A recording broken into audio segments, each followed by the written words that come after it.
Hey there, tonight we're diving into the gritty reality of Viking exploration. Far from the Hollywood epic, the truth is these daring journeys often meant battling the elements, starvation, and each other just to survive. If these stories help you unwind, I'd love a quick like or subscribe, but only if they're genuinely working for you. I'm curious where in the world you're listening from, so drop your location and local time in the comments. It's amazing seeing our little community span the globe through these historical tales. Now settle in, maybe turn on some white noise or grab your favorite blanket, and let's drift into tonight's story together. In the grand tapestry of human misadventures, the Viking Age stands out like a horned helmet at a black tie event. We're talking about an era when Norsemen decided that their rocky, windswept homes weren't offering enough excitement, or more accurately, enough resources. So they set sail across oceans that could swallow a longship whole, all in pursuit of wealth and land. Let's be clear, these guys weren't just thrill-seekers with a death wish. They had real economic and social pressures pushing them out to sea like a Norse version of Survivor, but with fewer TV cameras and a lot more life-threatening situations. First up, the economic push factors. Forget about gold. The Vikings were all about that silver. It was the Bitcoin of the Viking Age. The Abbasid Caliphate over in the Middle East was minting the stuff like there was no tomorrow, and these shiny coins made their way into the hands of Norse traders faster than you can say Lindisfarne raid. The Vikings were savvy enough to realize that while their homeland offered plenty of stunning fjords, it wasn't exactly brimming with job opportunities or cash flow. So they hitched their longships and set out to where the money was, raiding and trading their way across Europe like entrepreneurial pirates. And then there was the promise of land. Scandinavia was becoming a bit of a crowded house. Population pressures were real, folks. By the late 8th century, the population was growing faster than a Viking beard, but the land was. The rocky terrain of Norway, in particular, wasn't exactly ideal for large-scale farming. If you were a younger son in a land where the eldest inherited everything, well, your options were pretty limited. You could stick around and hope for a plague to thin the ranks, or you could find new territory where you wouldn't have to wrestle a bear for arable land. The choice seemed obvious. Now, let's tackle the myth of the idyllic Norse home life. We often picture Vikings as living in quaint little villages, snug in their longhouses with happy families and a never-ending supply of mead. Reality check. Life was tough, and not in a my Wi-Fi is down kind of way. The climate was harsh, and surviving a Scandinavian winter wasn't for the faint-hearted. You had to store enough food to last until spring, and if your harvest failed or your livestock perished, you were in deep trouble. Daily life was a grind, and the threat of famine was as constant as the cold wind off the North Sea. So, when news of fertile lands across the water reached their ears, it didn't take much convincing for these Norsemen to pack their bags, well, their axes and shields, and hit the high seas. The dangers of the ocean seemed a fair trade-off for the potential rewards. It's not that they were ignorant of the perils. They just had a different risk-reward calculation, one that involved more adventure and fewer spreadsheets. Plus, let's be honest, the allure of a good skirmish was probably as appealing as the promise of a new homestead. In summary, when it came to Viking exploration, the urge to venture out wasn't just about pillaging and plundering. It was driven by a cocktail of economic ambition, social necessity, and a dash of escapism from a life that could be as unforgiving as a Norse winter. The Viking Age wasn't born from a love of chaos.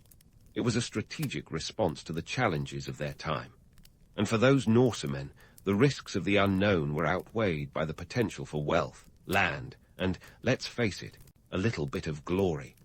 If you're thinking the Viking explorers were just rugged adventurers with a death wish, hold on to your helmets. There's more to the story. Sure, they faced the vast unknown with nothing but nerve and a boatload of bravado, but it wasn't all glory and plunder. Picture this, steering a longship as long as a basketball court across the North Atlantic without a GPS or even a decent map. Yep, these guys were navigating by the stars, the sun, and a whole lot of guesswork. Imagine if your next road trip involved plotting your course by the position of Orion's belt. Best of luck finding that gas station. Let's talk about the longship itself, a marvel of engineering that was both a blessing and a curse. These sleek vessels, made from oak or pine, were perfect for raiding with their shallow drafts that allowed for beach landings. But comfort? Forget about it. The ride was rougher than a Norse winter, and the only thing between you and the icy sea was a few planks of wood. Try getting some shut-eye with that kind of turbulence. The ships were impressively fast, though, reaching speeds of up to 15 knots, about 17 miles per hour, which might sound leisurely by today's standards, but trust me, it was like riding a roller coaster powered by the wrath of Thor himself. Now, let's sprinkle in some of that harsh reality. The sea was a merciless beast, and storms were as common as bad hair days in the Viking Age. When a storm hit, the best you could hope for was that your ship didn't become kindling. And forget about weather forecasts. The sky itself was the only warning system. If you saw dark clouds gathering, you had about as much time to react as a cat spotting a cucumber. Starvation was another constant companion. These voyages could last weeks, and planning meals was exactly a Viking forte. They stocked up on dried fish, barley, and maybe some goat cheese if they were feeling fancy, but once supplies ran low, it was a crash course in fasting or foraging from the sea. And then there were the sea monsters. Yes, you heard that right. While we might chuckle at the thought today, back then, the ocean was as mysterious as it was terrifying. Tales of krakens and sea serpents were more than just bedtime stories. They were genuine fears. Imagine your only source of navigation being the constellations, while keeping an eye out for creatures big enough to swallow your ship whole. No wonder these guys had nerves of steel, or maybe just a healthy imagination and a high pain threshold. We often romanticize these seafarers as fearless warriors of the waves, but let's be clear, courage and desperation often shared the same oar. The allure of new lands and riches was undeniable, but so was the risk. The Viking sailor's life was a daily negotiation with death, whether from the elements, starvation, or the odd sea creature. Yet, for all the dangers, the call of the sea was impossible to resist. It was a gamble with life-changing stakes, a new land, a fortune, or a watery grave. This was a time when the world was much larger and much less forgiving. Each voyage was a leap into the unknown, a testament to the human spirit's capacity for risk-taking, driven by necessity as much as curiosity. The romantic notion of the fearless Viking is compelling, but it glosses over the grueling reality. The truth is, these explorers were as much products of their environment as they were masters of it, navigating a world that offered no guarantees, just possibilities wrapped in peril. So when you think of Viking explorers, remember the grit behind the glory. They weren't just fearless, they were pragmatic, resourceful, and sometimes just plain stubborn. They faced the ocean's wrath not because they were immune to fear, but because the risks were a price they were willing to pay for a shot at a better life. And as they sailed into the unknown, they weren't just charting new territories. They were challenging the very limits of their world, one wave at a time. This wasn't just exploration, it was survival with a side of ambition and perhaps a bit of madness. And so, as our intrepid Norse sailors finally caught sight of land, whether it was the cliffs of England or the misty shores of North America, they could almost taste the possibilities. But let's dial back the romanticism and get real about what greeted these Vikings once they hit dry land. Spoiler alert, it wasn't a welcoming committee with open arms and fruit baskets. Take England, for example. When the Vikings first rocked up on English shores in 793 AD, they didn't exactly send a save-the-date card. If you've heard of Lindisfarne, you know it wasn't their charm that made headlines, but the rather aggressive looting of a monastery. And why monasteries? Because, my friends, they were the medieval equivalent of a well-stocked ATM. Gold, silver, manuscripts, you name it, the monks had it. From the Norse perspective, it was a one-stop shop for wealth. But let's not forget the flip side. The locals weren't thrilled about this uninvited shopping spree. What started with Lindisfarne spiraled into a series of raids that would make any coastal community nervous, to say the least. But the Vikings weren't just about smash and grab. They also had a penchant for setting up shop, especially when they found greener pastures, literally. By the 860s, they'd moved in like the cousin who visits for a weekend and never leaves. The Great Heathen Army, as it was called, wasn't just a bunch of marauders. It was a force that systematically took over large swathes of England.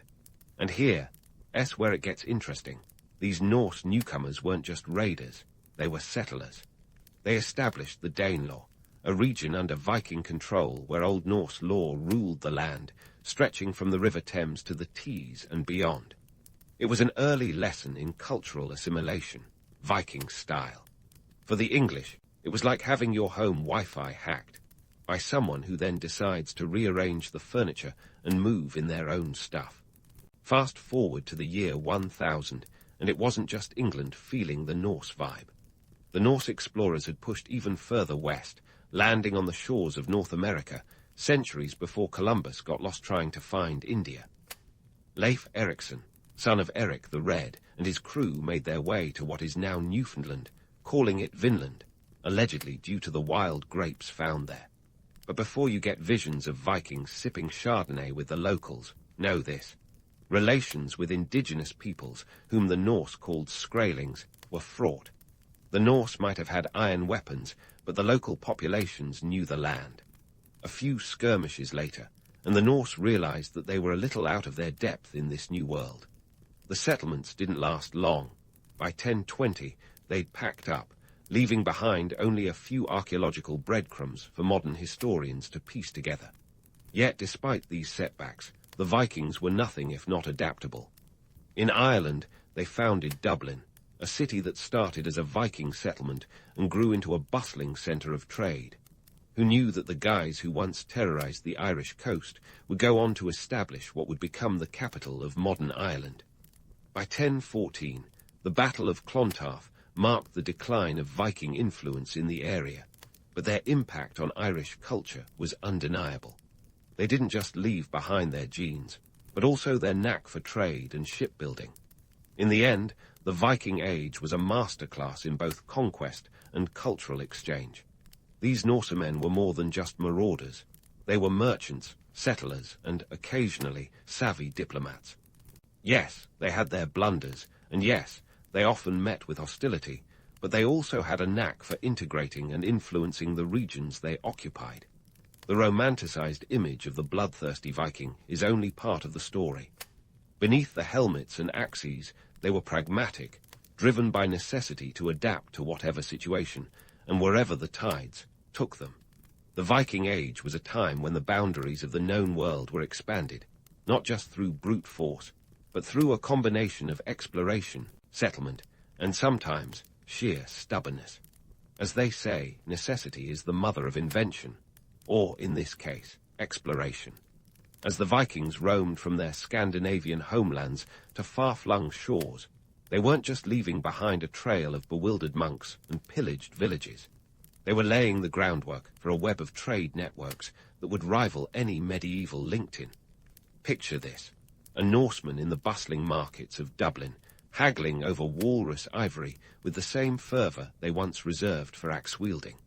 The Vikings weren't just raiders. They were shrewd merchants who knew the value of a good trade route like a modern-day stockbroker knows the Dow Jones. Dublin, initially just a cluster of wooden huts, became a pivotal trading hub, a medieval melting pot where Norse, Gaelic, and even Anglo-Saxon cultures clashed and mingled. The city thrived on the exchange of goods like silver, textiles, and slaves. Yes, the Vikings weren't exactly running a humanitarian operation here. By the 10th century, Dublin was a bustling metropolis, boasting a population of around 5,000, which, for the time, was practically a boomtown. And it wasn't just Dublin. Places like York and the Shetland Islands also became integral parts of this Norse trade network. But let's not romanticize this too much. While the Vikings were busy striking deals and crafting alliances, they were also grappling with the harsh realities of their new settlements. These weren't the sun-soaked vineyards of Vinland, folks. In places like Greenland, which Eric the Red optimistically named despite its icy demeanor, life was an unforgiving grind. With winters that made even the bravest Norseman shiver, Greenland was more a lesson in survival than expansion. The settlers had to make do with what they could fish, hunt, and farm. Seal blubber became a dietary staple, and driftwood was a precious commodity. Imagine trying to farm in a landscape where the growing season could be shorter than the lifespan of a mayfly. And yet the Norse were nothing if not adaptable. They learned to trade walrus tusks and narwhal horns, prized in Europe for their supposed magical properties, an early example of marketing genius if ever there was one. They also exchanged Arctic furs, which were all the rage in the fashion houses of medieval Paris and beyond. This wasn't just a quaint cottage industry. It was a lifeline, vital for their survival in these icy outposts. Despite the challenges, the settlers held on for centuries, their resilience a testament to the human spirit, or perhaps just sheer stubbornness. The cultural exchange wasn't a one-way street either. The Norse brought with them not only goods, but also ideas and technologies. Take shipbuilding, for example. The design of the longship was revolutionary, influencing naval architecture across Europe. Their boats weren't just sleek and fast. They were versatile enough to navigate both open seas and shallow rivers. This adaptability allowed the Vikings to reach regions others could only dream of. And while the image of Norse warriors storming the beaches is captivating, it's worth noting that many of these landings were as much about trade as they were about conquest. The Vikings also left their linguistic mark. Old Norse words pepper languages across Europe, from the English word berserk, aptly describing anyone brave enough to explore the North Atlantic in a wooden ship, to place names like Normandy, which literally means land of the Northmen. It's like a Viking calling card, left behind wherever they went. But hold on to your horned helmets. One of the biggest myths about the Vikings is that they wore those iconic horned headpieces. Not true. If anything, they probably looked more like the mundane metal caps you'd find in any medieval armory. The horned helmet is a 19th century invention, likely inspired by operatic stage costumes rather than archaeological evidence. It's a classic example of how myths can be more captivating than reality, and sometimes more stubborn, too. Yet for all their successes, the Vikings couldn't escape the harsh realities of sustaining their far-flung outposts. In Greenland, climate change dealt a cruel hand. The Little Ice Age, which began in the 14th century, sent temperatures plummeting, turning an already challenging environment into something resembling a medieval Siberian retreat. The Norse settlers, who once thrived, were eventually forced to abandon their colonies, leaving behind ruins that would puzzle historians for centuries. The tale of the Viking settlements is a classic case of ambition meeting reality. They were driven by the same desires that fuel explorers throughout history: wealth, land, and the promise of a better life. But the realities of life in these new lands were as stark as the landscapes they conquered. The Vikings were adaptable, resilient, and occasionally ruthless, but they were also human, grappling with the same challenges that have shaped human history for millennia. So, as we delve deeper into the Viking Age, let's remember that these Norsemen were more than just the sum of their raids and conquests. They were pioneers of trade and cultural exchange, setting the stage for a medieval globalization of sorts. While their exploits have been romanticized and mythologized, the reality is far more complex and fascinating.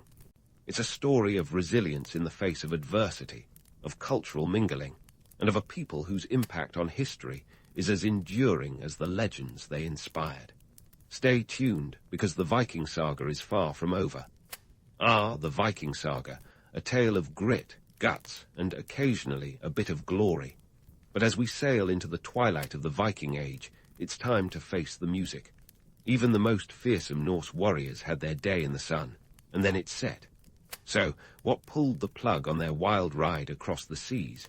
Let's start with a good old-fashioned climate shift. Around the 13th century, Europe got a taste of the so-called Little Ice Age. Temperatures took a nosedive, and what was already a tough existence in places like Greenland became downright brutal. Farming, which was never easy in those icy realms, became nearly impossible. The Norse settlers, once masters of this harsh terrain, found themselves outdone by the relentless march of nature.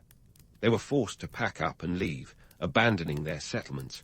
Their dreams of a Norse empire in the west left to the cold winds and the archaeological record. But it wasn't just Mother Nature that clipped their wings. The Vikings, those erstwhile masters of the high seas, found themselves up against formidable foes as well. By the late 11th century, European kingdoms were wising up to the Norse threat. They were like a castle, finally investing in a decent security system after one too many break-ins. Enter the rise of fortified towns and coastal defences, which made Viking raids as appealing as a bad case of scurvy. The English, previously the Norsemen's favourite punching bag, started giving as good as they got. The Battle of Stamford Bridge in 1066, where King Harold Godwinson took down Harold Hardrada, marked the beginning of the end for Viking raids in England. This battle was a sort of medieval mic drop for the English, a definitive statement that the age of Norse dominance was waning. Meanwhile, back in Scandinavia, the political scene was changing faster than a Viking's beard in winter. Centralized kingdoms were emerging, and with them, a new focus on internal stability over external adventures. The Norse were swapping their axes for quills as they began to write down laws and establish formal governance. The allure of raiding was dimming, replaced by the more mundane, yet necessary, business of administration and trade. The integration of Christianity also played a role, as it brought with it a societal shift towards peace and order, not to mention a bit of guilt about all that pillaging and plundering. Economically, times were changing too. The very silver that once lured the Vikings across the seas became less of a draw as trade routes and currencies evolved.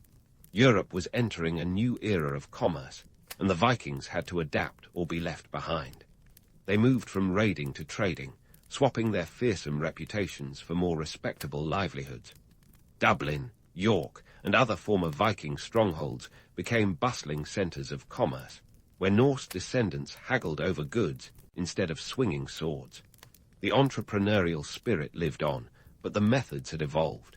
As we sift through the remnants of the Viking Age, what do we find? A legacy that's a mix of myth and reality, much like a Norse saga itself.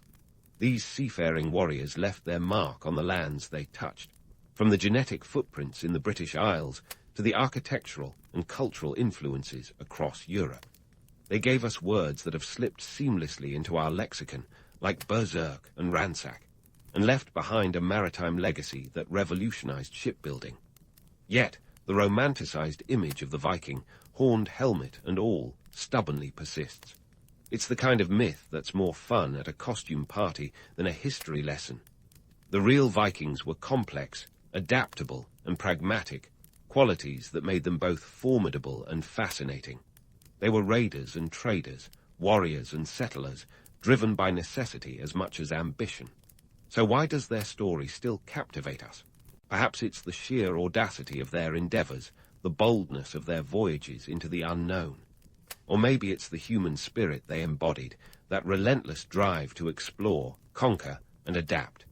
The Vikings remind us that history isn't just the tale of kings and battles, but of people pushing the limits of what's possible.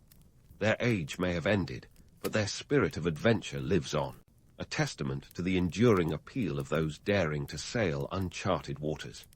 In the end, the Viking Age was like a Norse saga, full of adventure, unexpected twists, and a few inconvenient truths. It was a time when the world expanded, driven by a people who were as much about survival as they were about conquest. So, as we bid farewell to our Viking tale, let's keep their legacy in mind, a reminder of the complexities of history and the enduring allure of the unknown. The Vikings may have hung up their oars, but their story sails on, both in legend and in the annals of history. In the grand spectacle that was 18th century Europe, Marie Antoinette entered the scene not as the tragic queen she's often remembered as, but as a teenage girl thrust into the limelight of political theatre. Born on November 2, 1755, in Vienna, She was the 15th child of Holy Roman Empress Maria Theresa and Emperor Francis. Aye, that's right, 15 kids. The Habsburgs clearly took family planning advice from a different era. But for Marie, being born into this sprawling brood of imperial offspring meant one thing. She was a pawn on Europe's grand chessboard. By the tender age of 14, Marie was shipped off to France, thanks to a little contract called the Treaty of Versailles, which aimed to cement peace between Austria and France. Her mission, should she choose to accept it, not that she had much choice, was to marry the Dauphin, Louis Auguste, the future Louis XVI. Now, this wasn't your average teenage wedding where awkward dancing and bad speeches were the worst of her worries. This was a political alliance with the weight of nations resting on her powdered shoulders. Marie's arrival in France was nothing short of an extravagant parade. She crossed the Rhine River on May 7, 1770, in a lavish procession that would make a modern-day celebrity wedding look like a backyard barbecue. The French spared no expense, rolling out the welcome mat in a manner that would impress even the most seasoned influencers. It was a sign of things to come, because when you're about to join the court at Versailles, subtlety is not exactly on the menu. Speaking of Versailles, let's take a moment to appreciate the absurdity of this palace. Built by Louis XVI, it sprawled over 2,000 acres with more than 700 rooms, 67 staircases, and roughly 6,000 paintings. The Hall of Mirrors alone, with its 357 mirrors, was basically a Baroque Instagram trap. Versailles wasn't just a home, it was a statement, a gleaming testament to the French monarchy's belief that too much was never enough. The annual maintenance of this opulent abode, a cool 6% of France's GDP. That's like burning through billions today just to keep your garden's fountains flowing. For Marie, the cultural shock of moving from Vienna to Versailles was akin to going from a cozy family sitcom to a high-stakes reality show with no off button. Austria, with its more reserved and intimate court, was a world apart from France's glittering excess. In France, every gesture was scrutinized, every smile dissected, every misstep potentially catastrophic. It was a place where gossip was the currency of the realm, and Marie, with her Viennese charm, was fresh fodder for the rumor mill. Her marriage to Louis Auguste was meant to seal the Franco-Austrian alliance, but let's be honest, the couple was about as compatible as oil and water. Louis was shy, awkward, and more interested in locks and hunting than in ruling or romance. Meanwhile, Marie was vivacious and sociable, a butterfly in a court full of moths. Their union was a political one, not a love story, and the pressure to produce an heir was immense. For 7 long years, Europe held its breath as the couple's inability to consummate their marriage became the worst-kept secret on the continent. It was the 18th century equivalent of a Netflix series that dragged on for seasons without resolution. But let's not forget the economic backdrop of this period.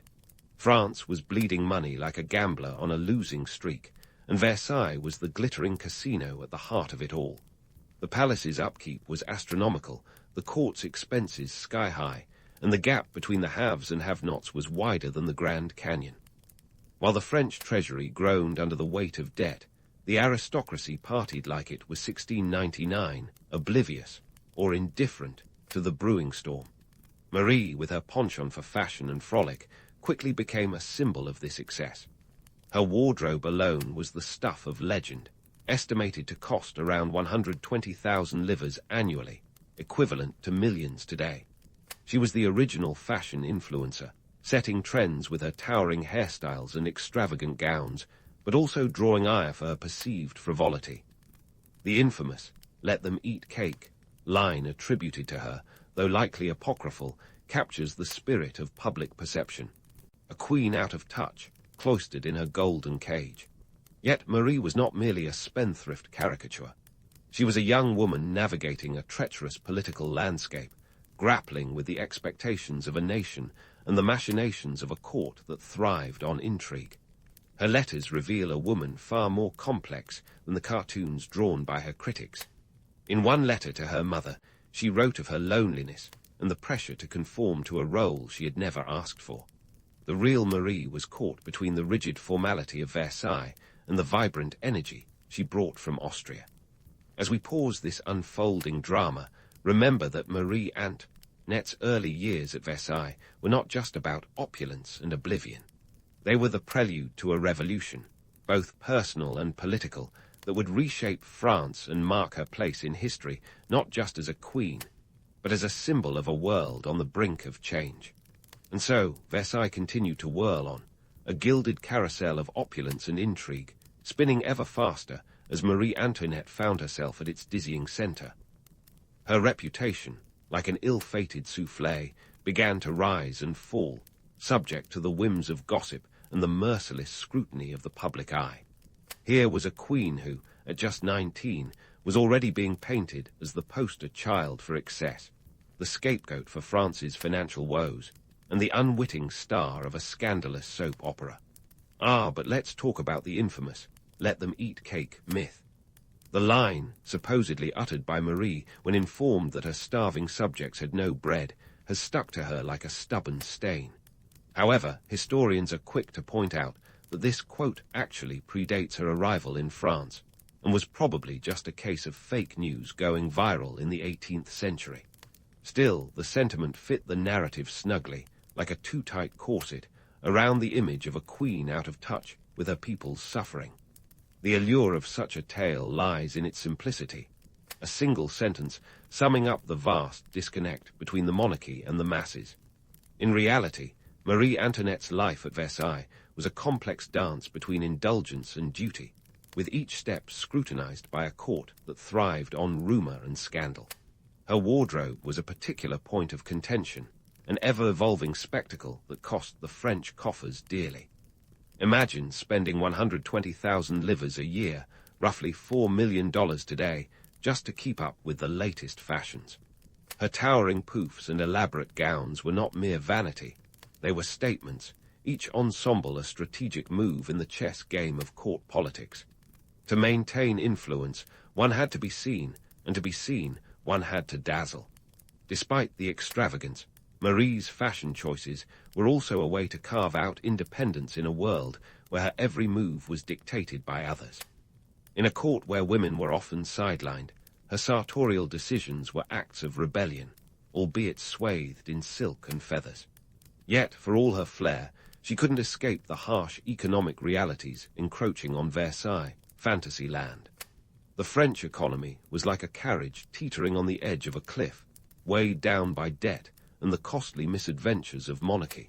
The royal couple's financial mismanagement wasn't just about pretty dresses and sparkling chandeliers. France's involvement in the American Revolutionary War was a hefty expense, adding fuel to the financial fire. By 1781, the country was nearly bankrupt, with a deficit of 295 million livres. And while Marie was certainly not the architect of this fiscal disaster, she became its face, the easy target for a nation looking to vent its frustration. Adding fuel to this powder keg was Marie's penchant for gambling, a pastime that allowed her a semblance of freedom within the gilded cage of Versailles. In an era when women's roles were restricted, gambling offered an intoxicating taste of risk and control. The Queen was known to fritter away thousands of livres in a single evening, contributing to her image as a spendthrift. But beyond the scandalous headlines, these gambling sessions were also social and political hubs, where alliances were forged and influence was bartered. Navigating the treacherous waters of French court politics was no small feat for a young queen thrust into the spotlight. Versailles was a hotbed of plots and whispers, a grand stage where everyone played a part in the never-ending drama. Marie, an Austrian by birth, was an outsider in this world, constantly under suspicion from those who questioned her loyalties. Her every move was dissected, her every friendship scrutinized for hidden agendas. It's easy to vilify Marie Antoinette as the embodiment of royal excess, but it's also important to recognize her as a woman caught in the shifting tides of history. Her attempts to modernize the court, to introduce more relaxed and intimate gatherings, were seen as a threat by traditionalists. And while she certainly enjoyed the trappings of power, she was also acutely aware of its precariousness. Her letters often reveal a figure struggling to balance duty and desire, a queen in a gilded cage yearning for authenticity. As the French economy continued its downward spiral, so too did Marie's reputation. The pamphleteers of the time, a rowdy bunch of proto-tabloid writers, had a field day crafting lurid tales that blurred the lines between fact and fiction.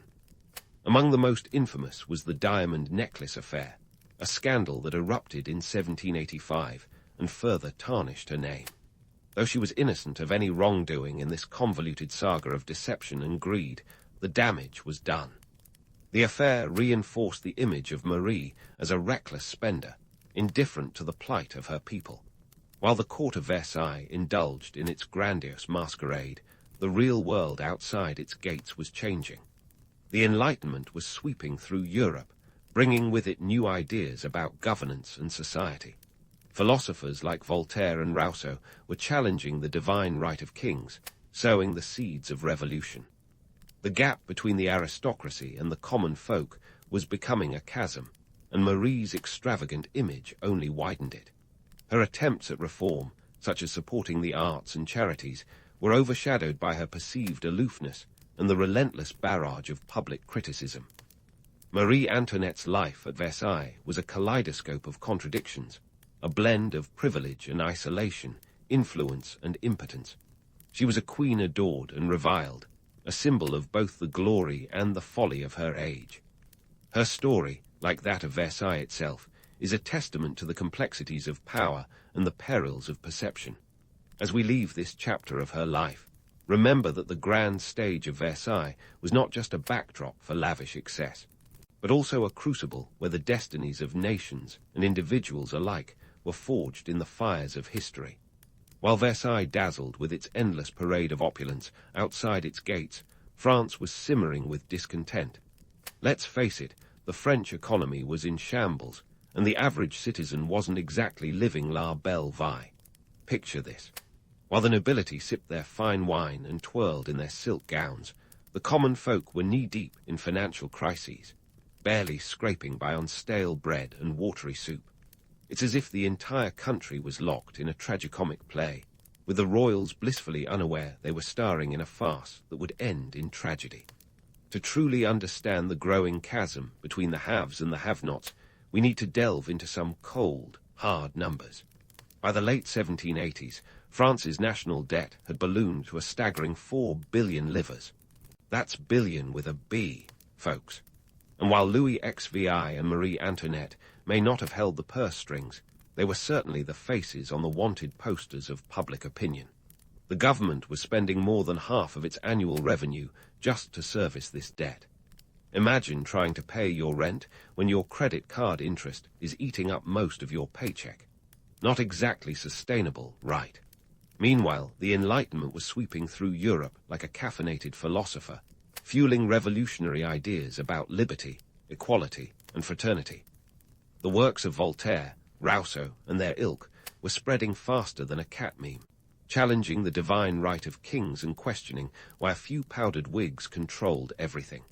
For the first time, people were seriously contemplating the possibility of a society where everyone had a say, not just those born into privilege. To the average Jacques and Jean, this sounded like a pretty sweet deal. Now, let's talk about Marie Antoinette's role as the ultimate scapegoat.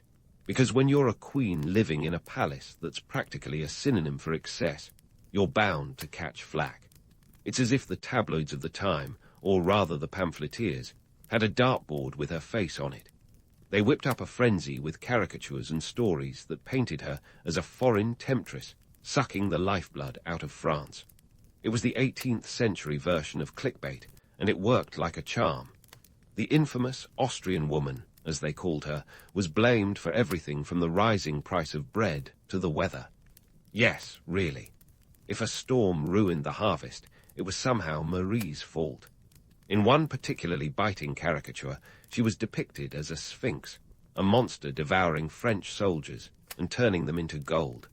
All this vitriol was a toxic cocktail of xenophobia, misogyny, and economic frustration, served with a side of rumor and innuendo. But why did these stories stick like so much bad perfume? Well, in times of crisis, people crave simple explanations. The idea of a foreign queen orchestrating France's downfall was easier to digest than the complex reality of economic mismanagement and entrenched social inequality. Plus, it's hard to resist a juicy scapegoat story, even if it's about as factual as a unicorn in a tutu. Meanwhile, the royal family was living in their own bubble of privilege, largely insulated from the hardships faced by their subjects. It wasn't just a matter of ignoring the problem. It was a complete disconnect.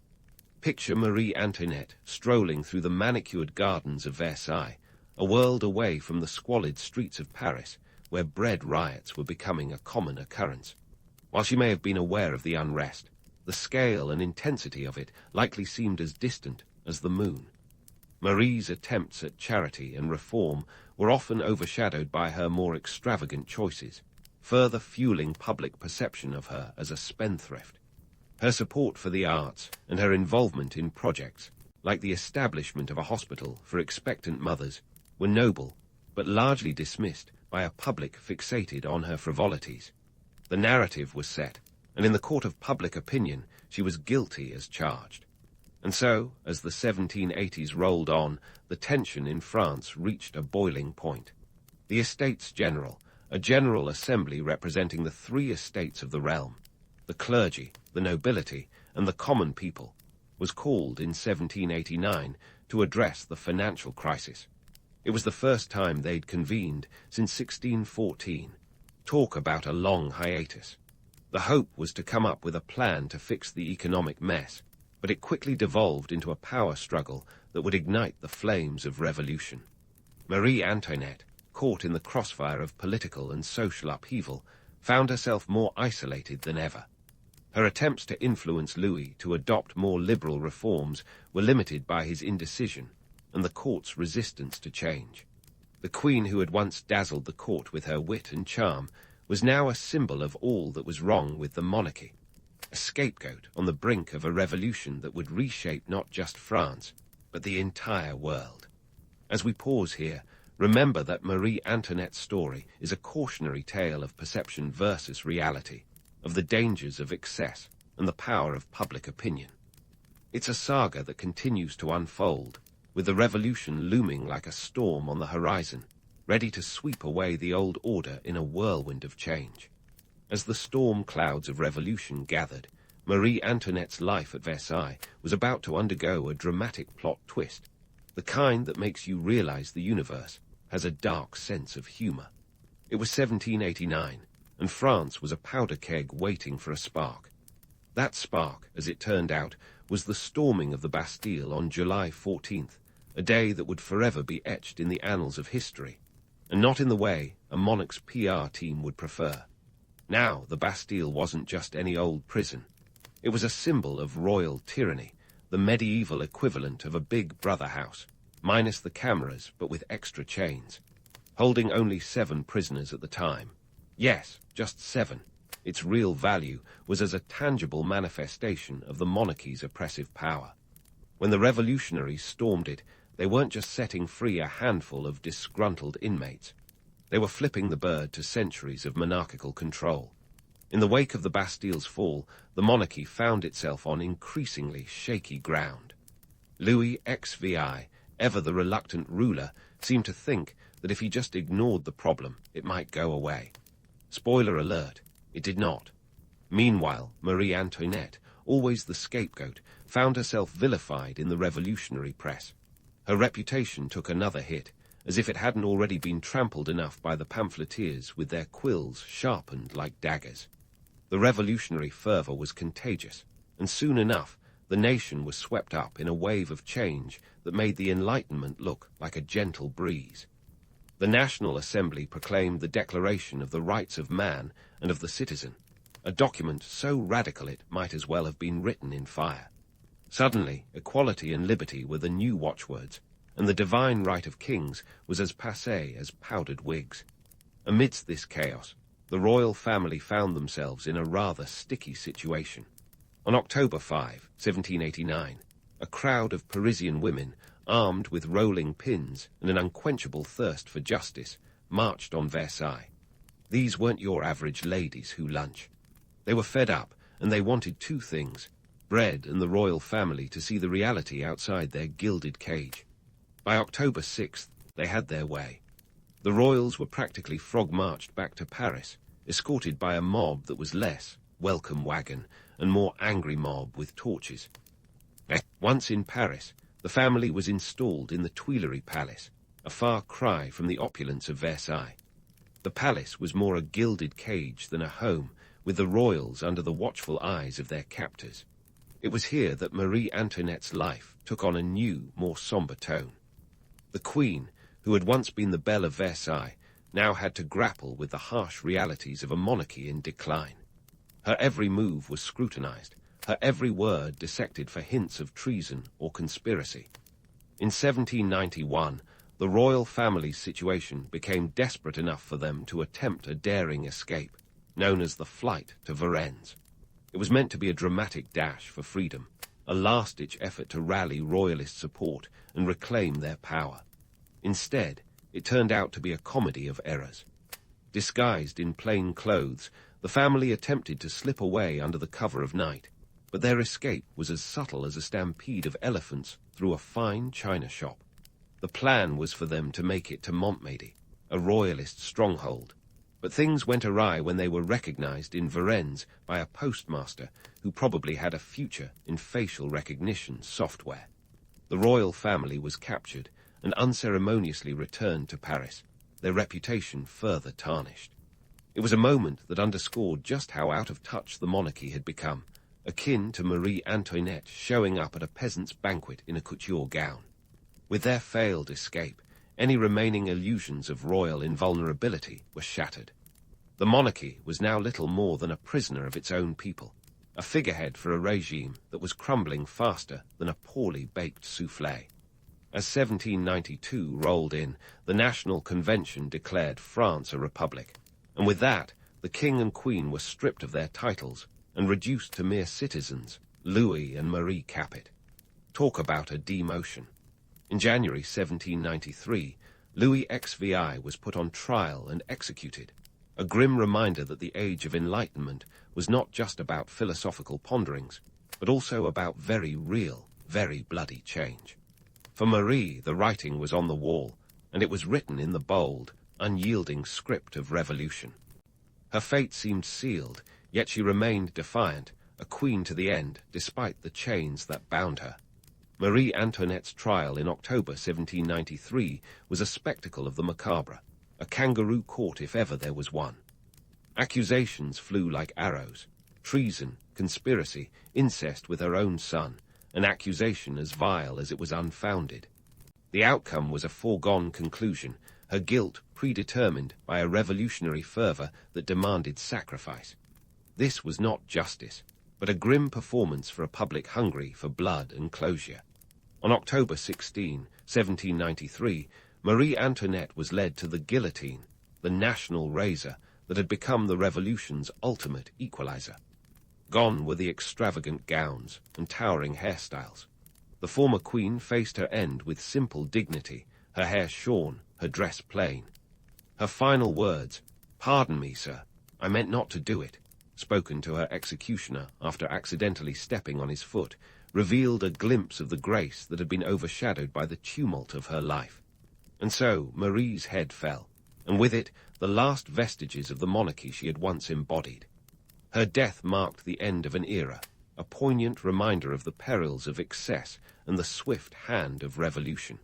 As her story closes, we see not just the downfall of a queen, but the seismic shifts of a nation reborn from the ashes of its past. The revolution had claimed its most illustrious victim, but its legacy was just beginning to unfold, a whirlwind of change that would reshape the world in ways even Marie Antoinette could not have imagined. And so Marie Antoinette's head fell, marking not just the end of a monarchy, but the start of an enduring myth. Her life became the stuff of legend, a tale spun from the threads of controversy, tragedy, and excess. But as with many historical figures, the truth is far more nuanced than the fiction. The legend of Marie Antoinette as the callous queen who callously quipped, "Let them eat cake," is a persistent ghost in the attic of history, a catchy, if wildly inaccurate, summation of a complex life. First, let's tackle the cake conundrum. This delightful slice of gossip was likely baked long before Marie ever set foot in France. The phrase was attributed to Marie Thérèse, a Spanish princess, decades before Marie Antoinette was even born. But hey, why let facts get in the way of a good story? The truth is, Marie was actually more attuned to the plight of her people than many of her contemporaries. Her charity work, though overshadowed by her extravagance, was genuine. She provided for the poor, supported orphanages, and even adopted a young boy. Yet, in the theatre of public perception, these acts were mere footnotes in a script dominated by her perceived frivolity. Marie's death turned her into a symbol, both of royal excess and of the revolutionary fervour bent on eradicating it. Her execution was a spectacle that resonated far beyond the Place de la Révolution. It served as a cautionary tale about the perils of unchecked power, the consequences of living in an ivory tower while your subjects starve outside. The guillotine, that grim equalizer, didn't just sever heads. It severed the ties of old regimes, making way for the modern age. Marie's story is a stark reminder that in politics, as in life, perception often trumps reality. Her life and death also reshaped how we view monarchy and revolution. The French Revolution was a seismic shift, a tectonic plate of change that rippled through Europe and beyond. It showed that the divine right of kings could be contested, that the people could and would demand accountability. Marie Antoinette became the face of that accountability, a convenient scapegoat for a system on the brink of collapse. Her legacy is a testament to the power of image, a lesson in how quickly fortunes can turn when the public mood shifts. But let's not paint her entirely as a victim. Marie certainly revelled in the luxuries of her station. Her wardrobe was a spectacle, her gambling a scandal, and her love for the arts a costly affair. These indulgences were not just personal whims, but part of the larger game of court politics. In a world where appearance was everything, Marie was playing her part to perfection. Yet, as the revolution proved, when the curtain falls, appearances count for little against the hard truths of hunger and inequality. Economically, France was teetering on the edge long before Marie Antoinette arrived. The royal treasury was an overdrawn account, hemorrhaging funds from wars and lavish spending. The American Revolutionary War alone cost France over 1 billion livres, a debt that deepened the financial chasm. Marie's spending was a drop in this vast ocean, but it was a glaring symbol of royal excess nonetheless. Her image, a queen draped in silks while her people starved, became the perfect fodder for revolutionary flames. Marie's transformation from queen to scapegoat underscores a universal truth. Power is as much about perception as it is about position. In the court of Versailles, she was a player in a grand performance, each gesture and dress a move in the political chess game. But when the script flipped, no amount of silk or charm could save her. Her story is a lesson in the volatility of power, a cautionary tale about the danger of losing touch with the reality beyond palace walls. As we reflect on her legacy, Marie Antoinette reminds us that history is often a clash between myth and reality. She was neither the villain nor the saint that history has painted. Instead, she was a woman caught in the crossfire of monumental change, a symbol of both the opulence of the past and the revolutionary fervour of the future. Her life may have ended on the guillotine, but her legacy continues to provoke debate, an enduring reminder of the complexities of power and the relentless march of history. In the grand tapestry of history, Marie Antoinette's thread is one of irony and intrigue, a testament to the enduring power of narrative in shaping our understanding of the past. Her life and death offer lessons in the responsibilities that come with power and the importance of empathy and awareness. As we close this chapter, let us remember her not just as a queen who lost her head, but as a woman whose story continues to echo through the corridors of time, challenging us to look beyond the myths and see the humanity within. In the dimly lit halls of history, the Viking Age stands out like a rock concert in a library. It's loud, chaotic, and full of surprises. We're talking about a time when medieval Europe got an unscheduled wake-up call from its northern neighbors, the Vikings. You see, these Norse folks weren't just about helmets with horns. A myth, by the way, because those would be about as useful in battle as a chocolate teapot. Nope, these guys were about plundering, trading, and yes, a bit of pillaging now and then. But let's put down the romantic novels and pick up some cold, hard facts. First off, the Viking Age kicked off around 793 AD, when the monastery at Lindisfarne got an unexpected visit from some Norsemen who weren't exactly there for Sunday service. This marked the beginning of what would be a couple of centuries filled with raids, trades, and migrations. But why did these Scandinavians suddenly start turning up uninvited to every coastal party from England to Constantinople? Well, let's break it down. The Vikings were motivated by a mix of wanderlust, economic necessity, and a dash of good old-fashioned adventure. Scandinavia, with its rugged terrain and limited farmland, wasn't exactly a cornucopia of abundance. In fact, the average Viking farmer was working with a plot of land about as fertile as a rock garden. Enter the raids, a quick and effective way to supplement their income with some foreign bling. Gold, silver, livestock, you name it, they wanted it. And who could blame them? Even a Viking had to eat, and sometimes growling bellies spoke louder than any chieftain. But don't go thinking these raids were just a spur-of-the-moment thing like a midnight snack run. Nope, they required meticulous planning and resources.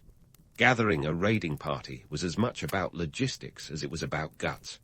A typical raid involved anywhere from a couple dozen to a few hundred men, all of whom needed equipment, food, and a reliable longship. And let's not forget the cost. Building a longship was the Viking equivalent of buying a superyacht, expensive, but absolutely necessary for those summer trips to the English coast. Speaking of longships, these were the Teslas of the Viking Age. Sleek, fast, and versatile, they could sail in shallow rivers or open seas, making them perfect for surprise entries and quick exits. With a length of up to 30 meters and carrying up to 50 warriors, these ships were the real MVPs of any raid. They were constructed from oak, which was plentiful in Scandinavia, and equipped with a single square sail made of wool dyed blood red. Because why not make a statement while you're at it? Now, let's get into the nitty-gritty of what it took to pull off one of these seafaring adventures. First, you'd need a charismatic leader, usually a chieftain or a jarl, who could rally the troops with promises of wealth and glory. These leaders had to be persuasive and a bit cunning, because convincing a group of free-spirited Norsemen to risk their necks wasn't a task for the faint-hearted. Once a leader was in place, it was time to gather the men, warriors who were often farmers, fishermen, or traders the rest of the year. But assembling a crew took more than just a rousing speech. It also required a fair bit of wealth. Warriors expected to receive their share of the loot, but they also needed some upfront investment in the form of weapons and armor. A good sword or axe could cost a small fortune, and even a basic set of armor was no cheap affair. We're talking the equivalent of a year's wages for a single sword. So, if you ever wondered why Vikings seemed so keen on treasure, it's because a successful raid could make or break a man's financial year. Once the logistics were sorted, it was time to embark. The longship was loaded with supplies. Salted meat, mead, and enough preserved fish to make a modern-day sushi chef blush. The journey could take weeks, depending on the destination and the weather, and the crew had to be prepared for anything. Storms, hostile locals, or a sudden lack of wind could turn a straightforward raid into a nightmare. But the potential rewards were worth it, and the Vikings were nothing if not tenacious. As the longship sliced through the waves, the men would pass the time with games, stories, and the occasional brawl to keep things interesting. This was no luxury cruise, but it was the only way to get to the riches that awaited them. Meanwhile, back home, their families tended the farms and hoped for a safe return, both for the men and the loot they promised to bring back. All this paints a picture that's a bit more complex than the simple narrative of savage marauders. Sure, they had swords and a penchant for looting, but they were also savvy businessmen, skilled sailors, and daring adventurers. They operated in a world where the line between trader and raider was as thin as a blade's edge. The Vikings were driven by the same forces that have always moved people: the search for a better life, the desire for wealth, and the thrill of adventure. So, the next time someone mentions Vikings, remember that they were more than just helmeted hooligans. They were a people as complex and resourceful as any in history, navigating both the literal and figurative waves of their time. And as we'll see in the next parts of our story, their raids were just the beginning of their impact on the world. But for now, let's leave them on the high seas, chasing the horizon and whatever treasures lay beyond it. So here they are, our Viking adventurers, riding the ocean waves, eyes fixed on the horizon, and minds full of dreams of treasure and glory. But let's hit pause on this romantic image for a second and zoom in on the nitty-gritty of the Viking raiding process. We're talking about a logistical operation that would make even a modern military planner break into a sweat. First up, let's talk targets. Vikings weren't just randomly showing up like party crashers at a wedding. No, they had a knack for picking their marks with the precision of a seasoned pickpocket. Coastal monasteries were the low-hanging fruit of the medieval world, a delightful mix of wealth and vulnerability. Monks, bless them, weren't exactly known for their combat skills, and their abbeys were like treasure chests filled with gold and silver. Plus, they were conveniently located by the sea, making for quick in-and-out raids. The 9th century Christian chronicler Alcuin of York might have clutched his robes in horror, but the Vikings saw monasteries as gift shops with no security guards. But monasteries weren't the only places on their radar. Towns and villages, especially those along rivers, made excellent targets too. The Vikings' secret weapon, the element of surprise. In an age when the fastest communication was a guy on a horse, the Vikings' ability to strike suddenly was like having the only functioning smartphone in a land of carrier pigeons. They'd appear seemingly out of nowhere, often at dawn, catching their targets bleary-eyed and still wiping the sleep from their eyes. It was a blitzkrieg before blitzkrieg was even a word. As for tactics, forget the Hollywood image of Vikings as berserkers running wild with no strategy.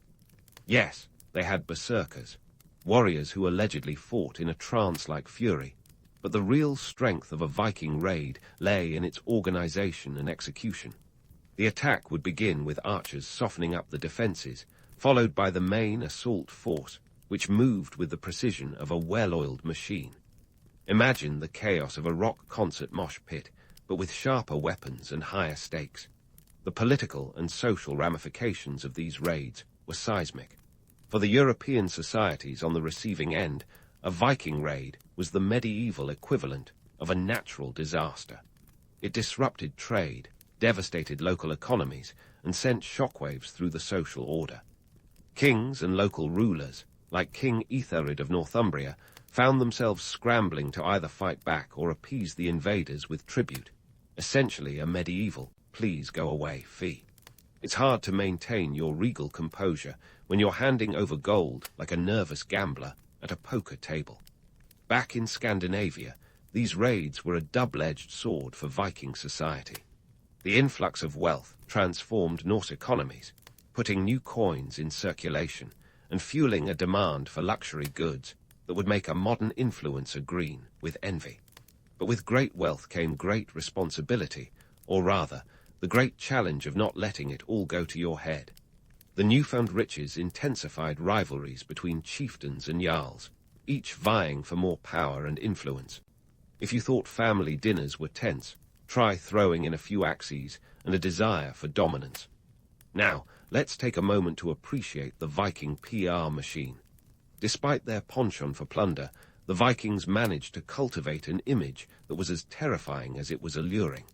They were the rock stars of the medieval world, and like any good celebrity, they knew the value of a memorable brand.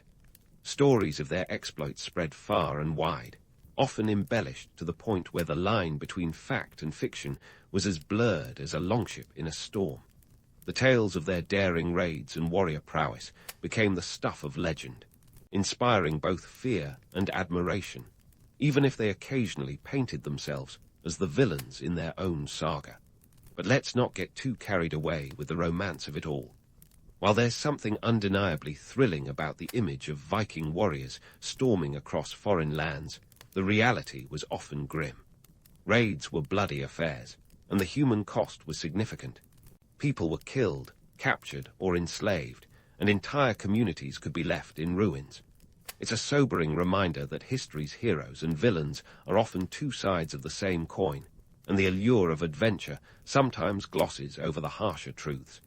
As our Viking raiders sail across the seas, ready to execute their meticulously planned raids, there's no doubt that they're leaving a mark on history, a mark that's as complex as it is indelible. They're not just marauders in horned helmets, they're savvy strategists, bold adventurers, and yes, sometimes ruthless conquerors. As they prepare to descend upon the next unsuspecting coastal village, they're setting the stage for a saga that's as intricate as the runes they carved into stone. But for now, let's leave them plotting their next move, sails unfurled and hearts set on the treasures yet to come. With the Viking sails billowing in the salt-laden breeze, let's shift our focus from these marauding mariners to the folks on the receiving end of their unannounced visits.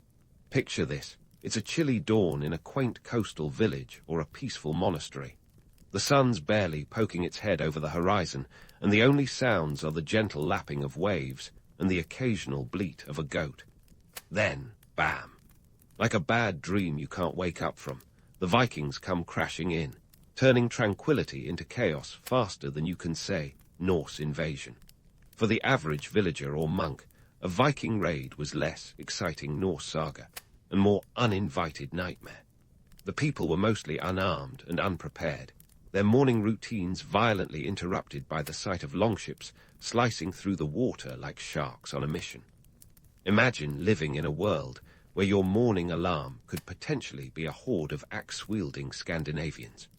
Not exactly your ideal start to the day, is it? Now, let's talk defense, or the lack thereof. You might wonder why these coastal communities didn't have more robust protective measures against such threats. Well, in the 9th century, defensive strategies were about as effective as a chocolate fireguard.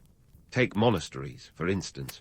These places were more prepped for prayer than for an all-out siege. Monks were more accustomed to wielding quills than swords, and their defensive strategies were largely limited to praying for divine intervention. Spoiler alert. Holy water wasn't much of a deterrent against Viking steel. Primary sources paint a vivid picture of these raids. Alcuin of York, a scholar of the time, lamented how the pagans left bloodied bodies and sacred places desecrated. The accounts are grim, depicting scenes where sacred relics were looted and monks either killed or dragged off into slavery. Coastal villages fared no better. They were often left smouldering, their meager defences overwhelmed in mere hours. Walls, if they existed at all, were more symbolic than functional. A few hastily assembled barricades were all that stood between villagers and the raiders. It's like trying to stop a tidal wave with a sandcastle. And what about those brave souls who tried to mount a resistance? Well, they often found themselves outnumbered and outmatched.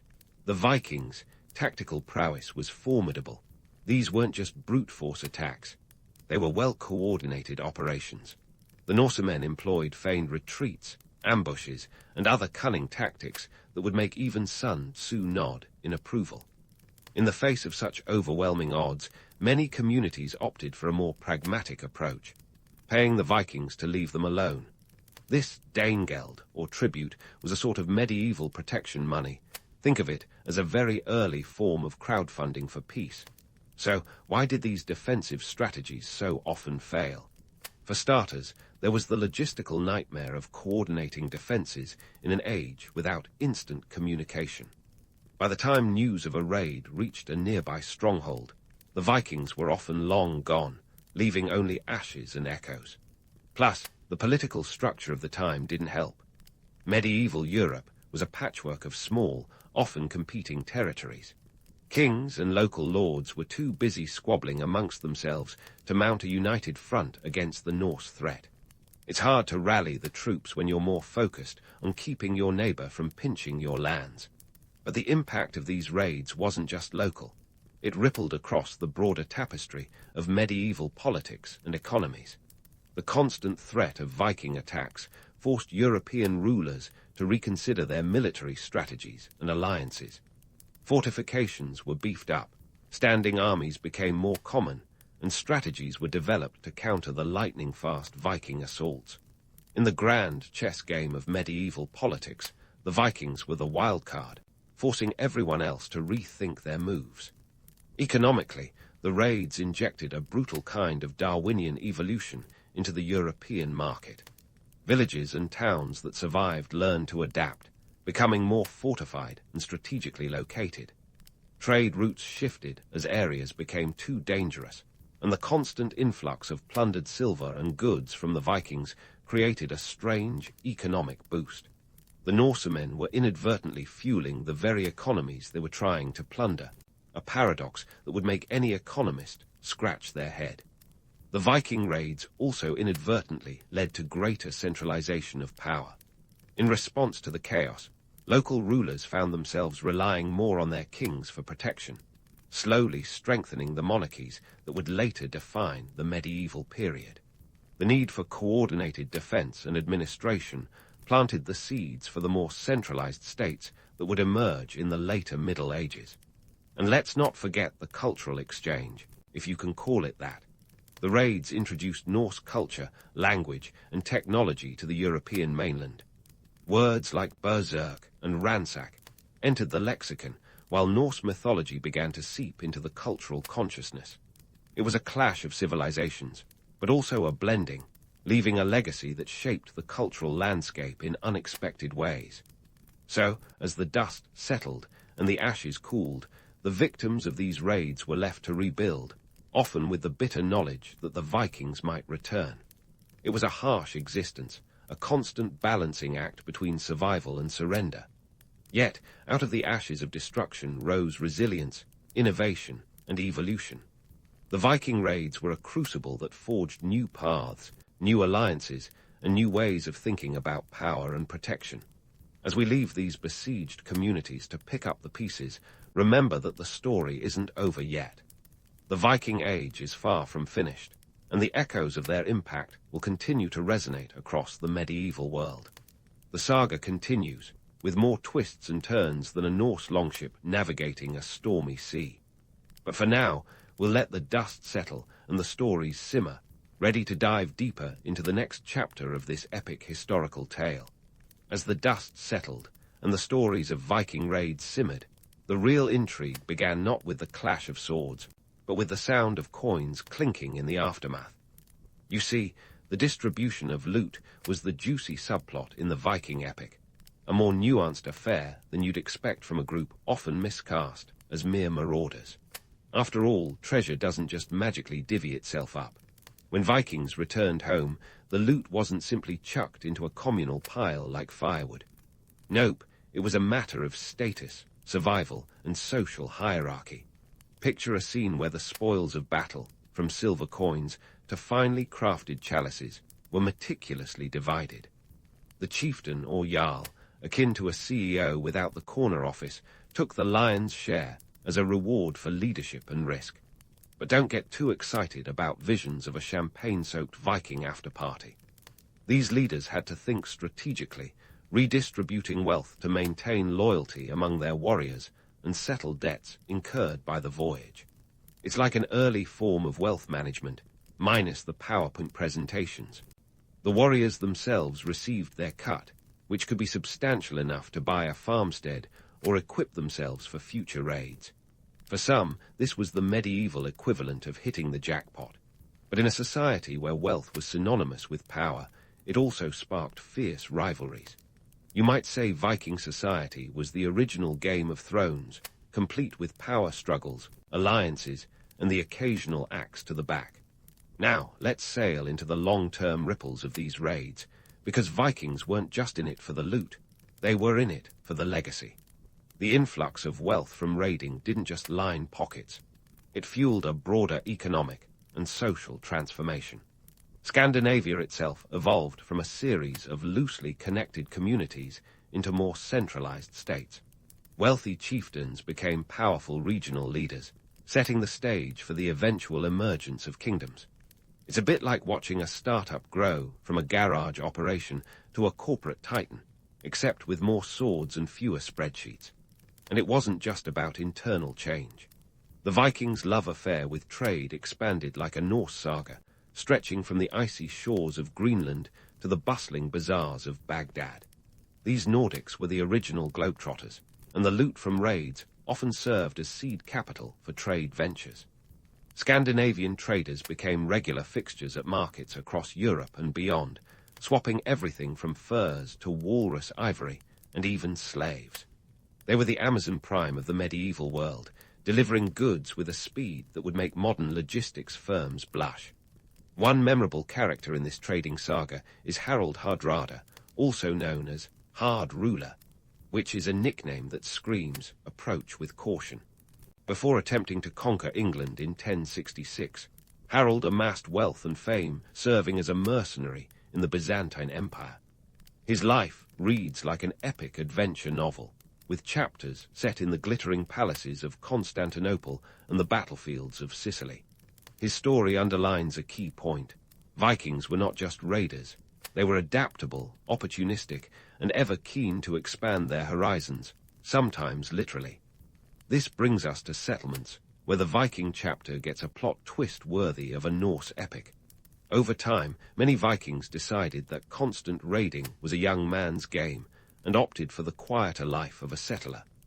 They founded towns and trading posts that would eventually blossom into major cities like Dublin, York, and Kiev. Yes, you heard right.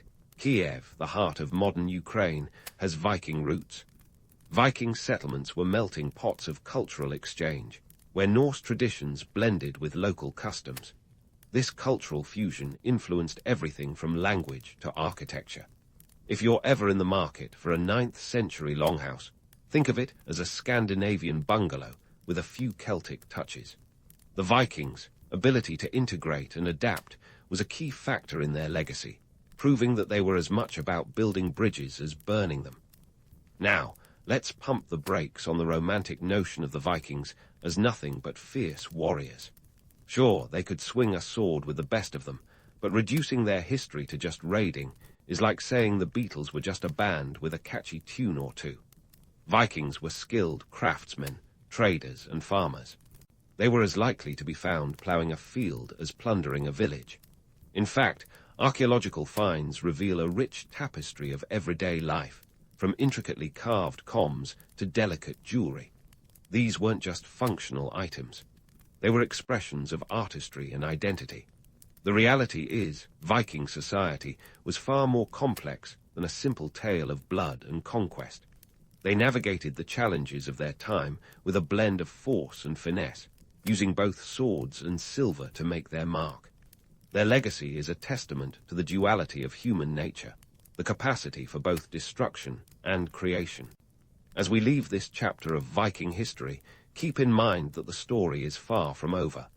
The Norse influence on medieval Europe was profound, leaving echoes that resonate even today. Whether as raiders, traders, or settlers, the Vikings were a force of change, dynamic, daring, and undeniably human. So, while we continue to explore their world, let's do so with an eye on both the myths and the realities, embracing the complexity that makes history the greatest story ever told. So, as we sail into the sunset of this Viking saga, let's take a moment to reflect on how these Norse adventurers have been etched into our collective memory. It's a tale as tangled as a Viking's beard, full of myth and mischief, but also some solid historical grit. First, let's address the elephant, or should I say, the longship, in the room, the image of Vikings as horned-helmeted hooligans. This popular trope likely stems from an 1876 production of Wagner's opera Der Ring des Nibelungen, where the costume designer decided that horns would add some dramatic flair. In reality, though, Viking helmets were about as horned as a loaf of sourdough. Archaeological finds have shown them to be practical, conical affairs, designed to deflect blows rather than make a fashion statement. And then there's the romantic notion of the Viking as a wild, untamed force of nature, living for nothing but plunder and pillage. Sure, they had their rowdy moments, but let's not forget they also had families, farms, and a pretty sophisticated social system. The truth is, the Vikings were as likely to be found ploughing fields as they were plundering towns. They were more than just the medieval equivalent of rock stars on a permanent world tour. They were entrepreneurs, traders, and settlers, navigating the complexities of their time with a flair for both battle and business. Now, pop culture hasn't exactly helped in clearing up these misconceptions. From comic books to blockbuster movies, Vikings have been depicted as either brutish giants or misunderstood heroes, but rarely as the complex society they truly were. Take the History Channel's Vikings series, for example. While it does a decent job of portraying the gritty realities of Norse life, it still leans heavily into the drama and spectacle. Because let's face it, who doesn't love a good axe fight? But for every scene of blood and thunder, there's a quieter story about trade, diplomacy, and cultural exchange that often gets overshadowed. Consider the Viking legacy in places like England, where their influence is woven into the very fabric of the language. Ever wonder why English has words like berserk and ransack? You can thank the Vikings for those colourful additions. And let's not forget the Danelaw, the region of England where Norse law reigned supreme for a time. This was no mere occupation. It was a cultural fusion that left an indelible mark on British history. Moving from the British Isles to the wider world, the Viking diaspora spread far and wide, reaching as far as North America long before Columbus ever set sail. The Norse settlement at Elance Orks Meadows in Newfoundland is a testament to their exploratory spirit. Dating back to around 1000 AD, this site proves that the Vikings were the first Europeans to set foot on North American soil, a fact that often gets lost in the sea of Columbus-centric narratives. Their journey across the Atlantic was no small feat, requiring not just navigational prowess, but a profound sense of adventure that pushed the boundaries of their known world. Economically, the Vikings were like medieval venture capitalists, injecting wealth and innovation into the regions they touched. Their raids might have been disruptive, but they also stimulated trade and economic development in unexpected ways. Scandinavian ports became bustling hubs of commerce, where traders from the Mediterranean to the Middle East came to barter and exchange goods. This global network of trade was as complex as any modern supply chain, proving that Viking society was more interconnected than we might imagine. Politically, the Viking incursions forced European kingdoms to evolve. Their relentless raids compelled rulers to strengthen defenses, consolidate power, and rethink governance. The very idea of a standing army in medieval Europe owes much to the necessity of countering Norse threats. In a way, the Vikings acted as a catalyst, pushing societies towards greater organization and centralization. And what of the Vikings themselves? As they settled and integrated into the lands they once raided, they transformed from marauders into locals. Over time, many Norsemen adopted Christianity, built towns, and intermarried with local populations. This blending of cultures created a rich tapestry of heritage that still influences the regions today.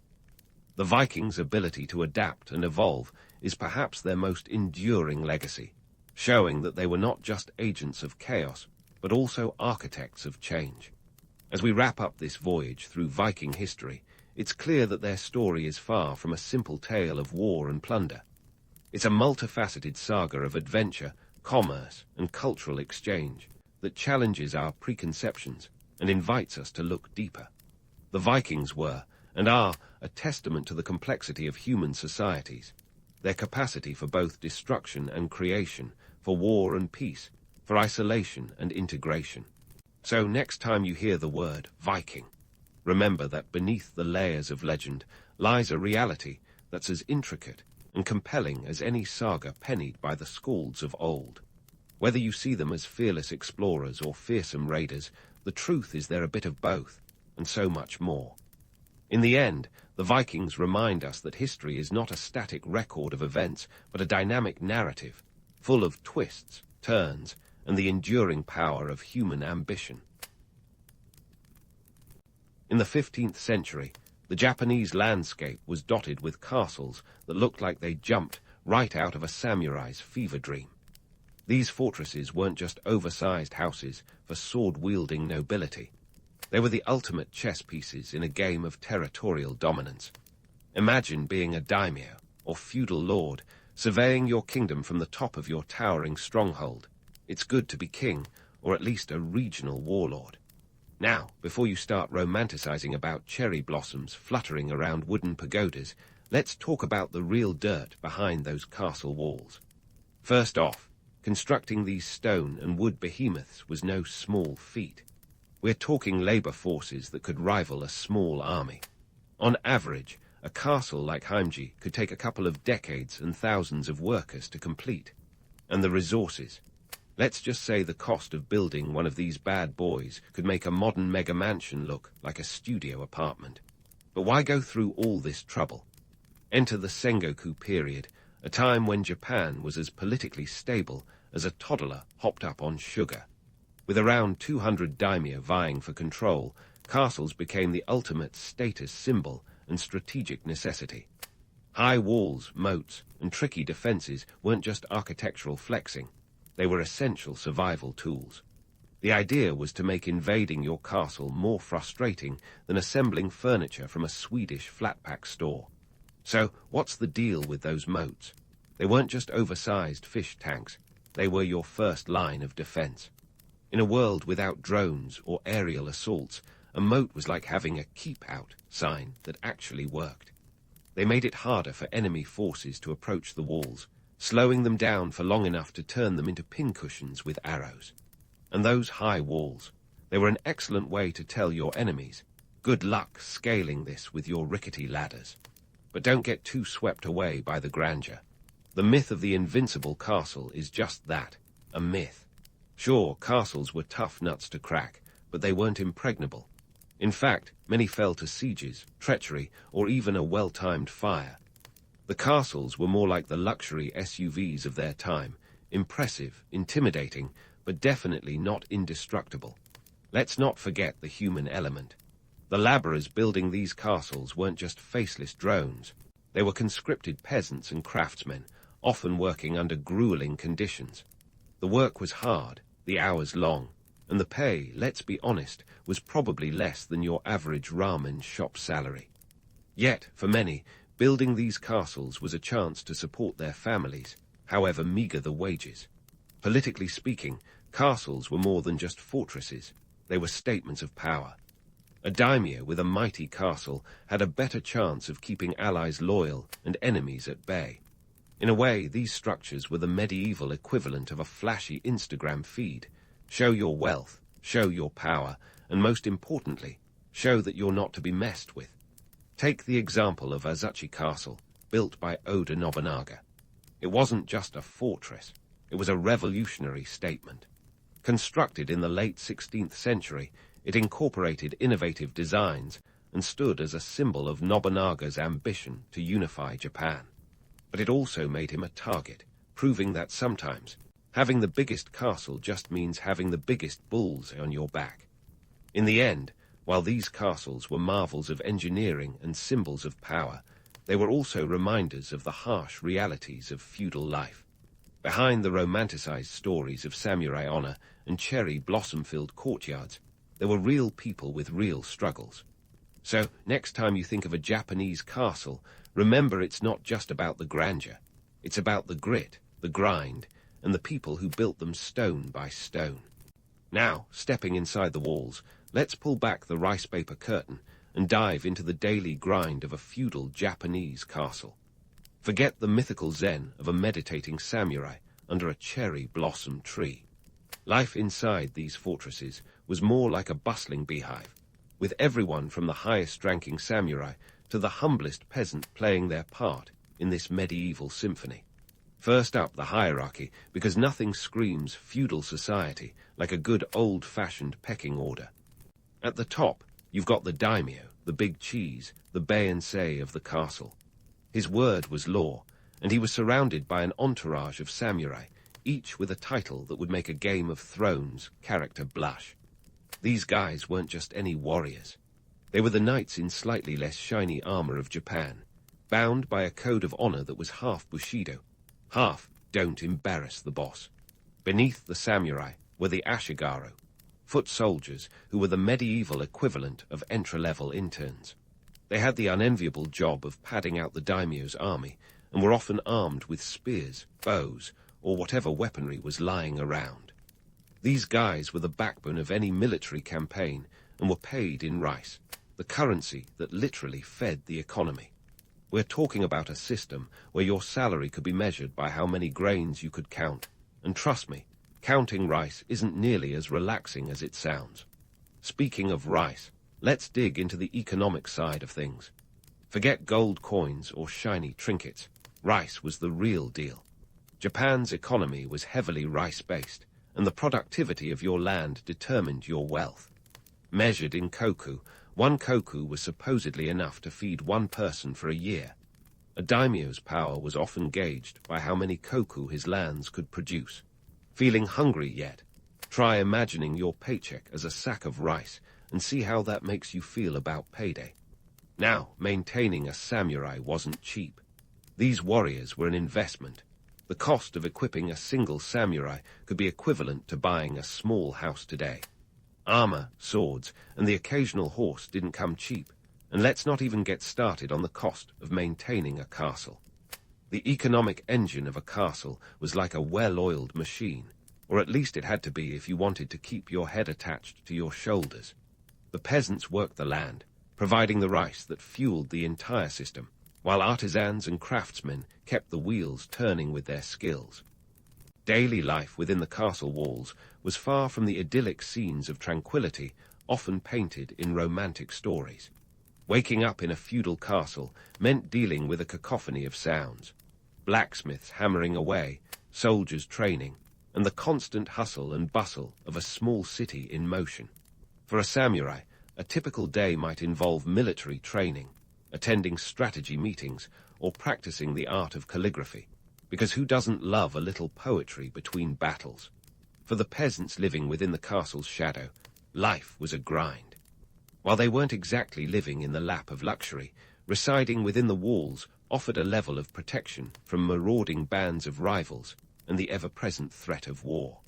Their days were filled with toil, tending fields, and paying taxes to the daimyo, a never-ending cycle that kept the economic cogs turning. It was a life of back-breaking work, but with the promise of safety and stability, however tenuous that promise might have been. And then there were the castle towns, bustling hubs of trade and commerce that sprang up around these stone fortresses. These towns were the medieval equivalent of suburban sprawl, where merchants peddled their wares, and artisans crafted everything from pottery to intricate weapons. The townsfolk lived in a delicate balance, relying on the castle's protection while providing the goods and services that kept the feudal economy chugging along. The reality of life inside a feudal Japanese castle was a complex tapestry of duty, honor, and survival. The samurai might have been the poster boys of this era, with their elegant armor and stoic demeanor, but it was the collective effort of everyone from the highest-ranking lord to the lowest peasant that kept these castles standing. Behind every romanticized image of a samurai stands a shadowy figure with a ledger, counting the koku and ensuring that the castle didn't just survive but thrived. So next time you picture a samurai standing stoically under a cherry blossom tree, remember the peasants in the fields, the merchants in the towns, and the constant hum of activity that brought these stone fortresses to life. It's a tale of grit and grind, where the dream of honor and glory was just another day at the office. And while the legends live on, the truth is that behind every sword was a sack of rice, and behind every castle wall was a community striving to make it through another day. Now, speaking of shadows behind the grandeur, let's dive into the murky waters of political intrigue and warfare that made these castles more than just impressive piles of stone. Fasten your kimono, folks, because the Sengoku period wasn't your typical medieval snooze fest with knights clanking around. This was a high-stakes game of strategy, deception, and the occasional backstab. Call it Game of Thrones on steroids, minus the dragons, but with plenty of swordplay and scheming. First up, let's tackle the myth of the noble samurai duel. Picture 2 warriors facing off in a poetic dance of honor and skill. Sounds epic, right? Reality check. Most samurai were more interested in winning than looking good while doing it. The Sengoku period was all about tactical warfare, with castles taking center stage as the ultimate military assets. The likes of Usugi Kenshin and Taikta Shinjin weren't just trading blows. They were orchestrating full-scale chess matches, each move calculated with the precision of a surgeon. Consider the Battle of Nagashino in 1575, where Oda Nobunaga and Tokugawa Ieyasu faced off against the formidable Taikta clan. Nobunaga, ever the trendsetter, used firearms to devastating effect, lining his arquebusiers behind wooden stockades.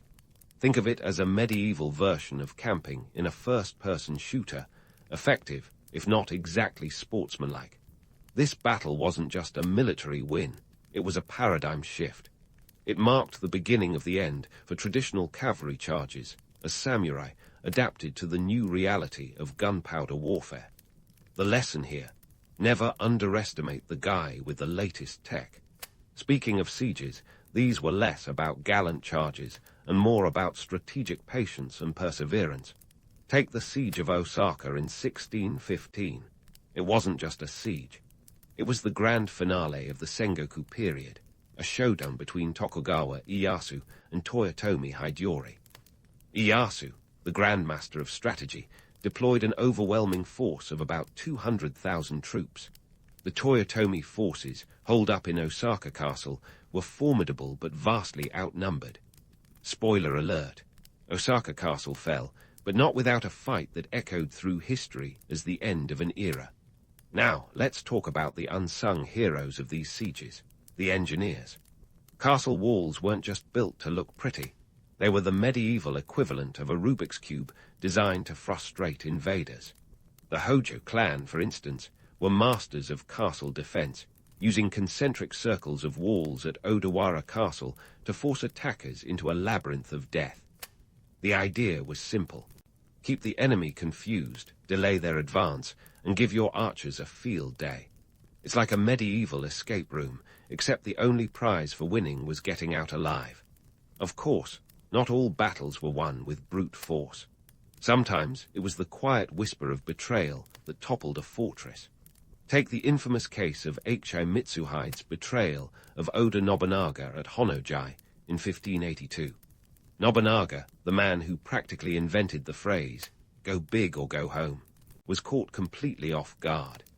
Mitsuhide's treachery was a masterstroke of opportunism, proving that sometimes it's not the size of your army, but the cunning of your plots that determines victory. Political marriages were another weapon in the arsenal of warlords. These alliances were the glue that held fragile truces together. Tokugawa Ieyasu knew this all too well, marrying off his relatives to cement alliances and secure his grip on power.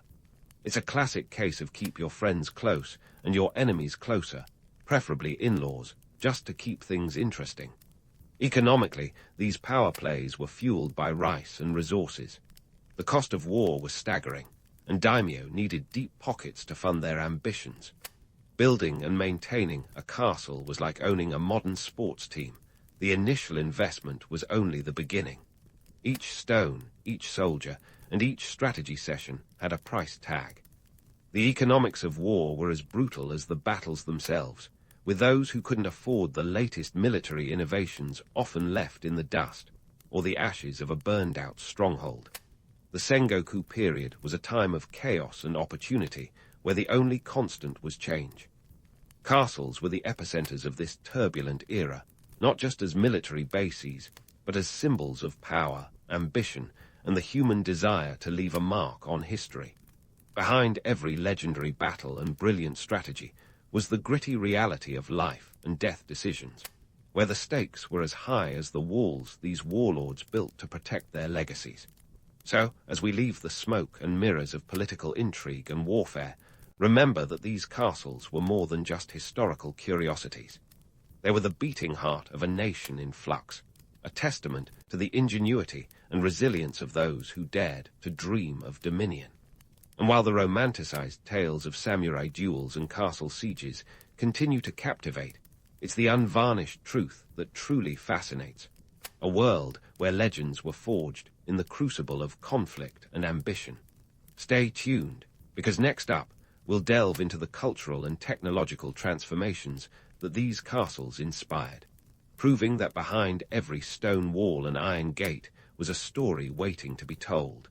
So, as we tiptoe away from the smoke and mirrors of political intrigue and warfare, let's shimmy into the softer, silkier side of life behind those formidable castle walls. You might think that a fortress bristling with spears and archers would be the last place to find a cultural renaissance, but surprise. These were also hubs of art, tea, and a surprising amount of leisure. It wasn't all about sharpening swords and plotting your neighbor's downfall. Sometimes it was about perfecting the art of sipping tea without spilling it on your kimono. Inside these stone fortresses, the intricacies of Japanese culture were nurtured and refined. The tea ceremony, or chanyu, was more than a fancy way to drink your afternoon matcha. It was a full-blown art form, complete with ritualistic precision and philosophical depth. Picture this. A daimyo hosting a tea ceremony wasn't just serving up caffeine. He was showcasing his sophistication, status, and understanding of Zen principles. And let's not forget the economics here. A top-tier tea set could cost as much as equipping a samurai, because nothing screams, "I'm loaded," like porcelain more delicate than a political alliance. Then there was no theatre, the slow-burn drama of its day, with performances that could last up to 8 hours. Imagine sitting through a play where a single drumbeat could stretch over what felt like an eternity, and the actors' masks were as expressive as a poker face in a high-stakes game. Yet No was the epitome of elegance and restraint, a cultural gem that conveyed profound emotions through minimalistic gestures and haunting melodies. It was the Netflix of the Sengoku period, albeit without the skip intro option. So, what about women in these castles? Ah, the fairer sex, often glossed over in tales of samurai glory. Women in feudal Japan were more than just background players. They were integral to the social fabric. Sure, they didn't pick up swords and charge into battle, usually, but they wielded influence in different arenas. High-ranking women, particularly those married into powerful families, were often the glue holding these social structures together. They managed estates, arranged strategic marriages, and sometimes even served as political envoys. Take Lady Nene, wife of Toyotomi Hideyoshi, for instance. She wasn't just the lady of the house. She was a diplomatic powerhouse. Her marriage alliances and sharp political acumen helped Hideyoshi climb the feudal ladder. And let's not forget the women who mastered the tea ceremony, turning what seemed like a simple social gathering into a political chess match in its own right. In a world where men swung swords, women wielded teacups like they were secret weapons. Of course, life for women wasn't all about the glamour of politics and tea. For the average woman, it was a life of relentless work. Whether it was weaving, farming, or raising the next generation of samurai, their contributions were vital to the castle's survival. And while we're busting myths, let's drop this bombshell. Not every samurai was a man. Onobugeisha, or female warriors, did exist, though they were more the exception than the rule. Tomo Gozen, a legendary onobugeisha from the late 12th century, was said to have fought alongside the best of them. She was a bit like the Wonder Woman of her time, minus the invisible jet. Now, let's circle back to the myth of constant warfare. Sure, the Sengoku period was a tempest of battles and betrayals, but even samurai needed a day off. When they weren't busy fighting, soldiers and civilians alike engaged in festivals, poetry, and even competitive games, which were a welcome distraction from the daily grind. Archery contests, sumo wrestling, and kemery, a kind of medieval hacky sack, were the sporting events of the day. It was like a medieval Olympics, minus the torch and the incessant sponsorships. These cultural and social activities were essential for maintaining morale and unity within the castle walls. They were the medieval version of team-building exercises, minus the awkward icebreakers and trust falls.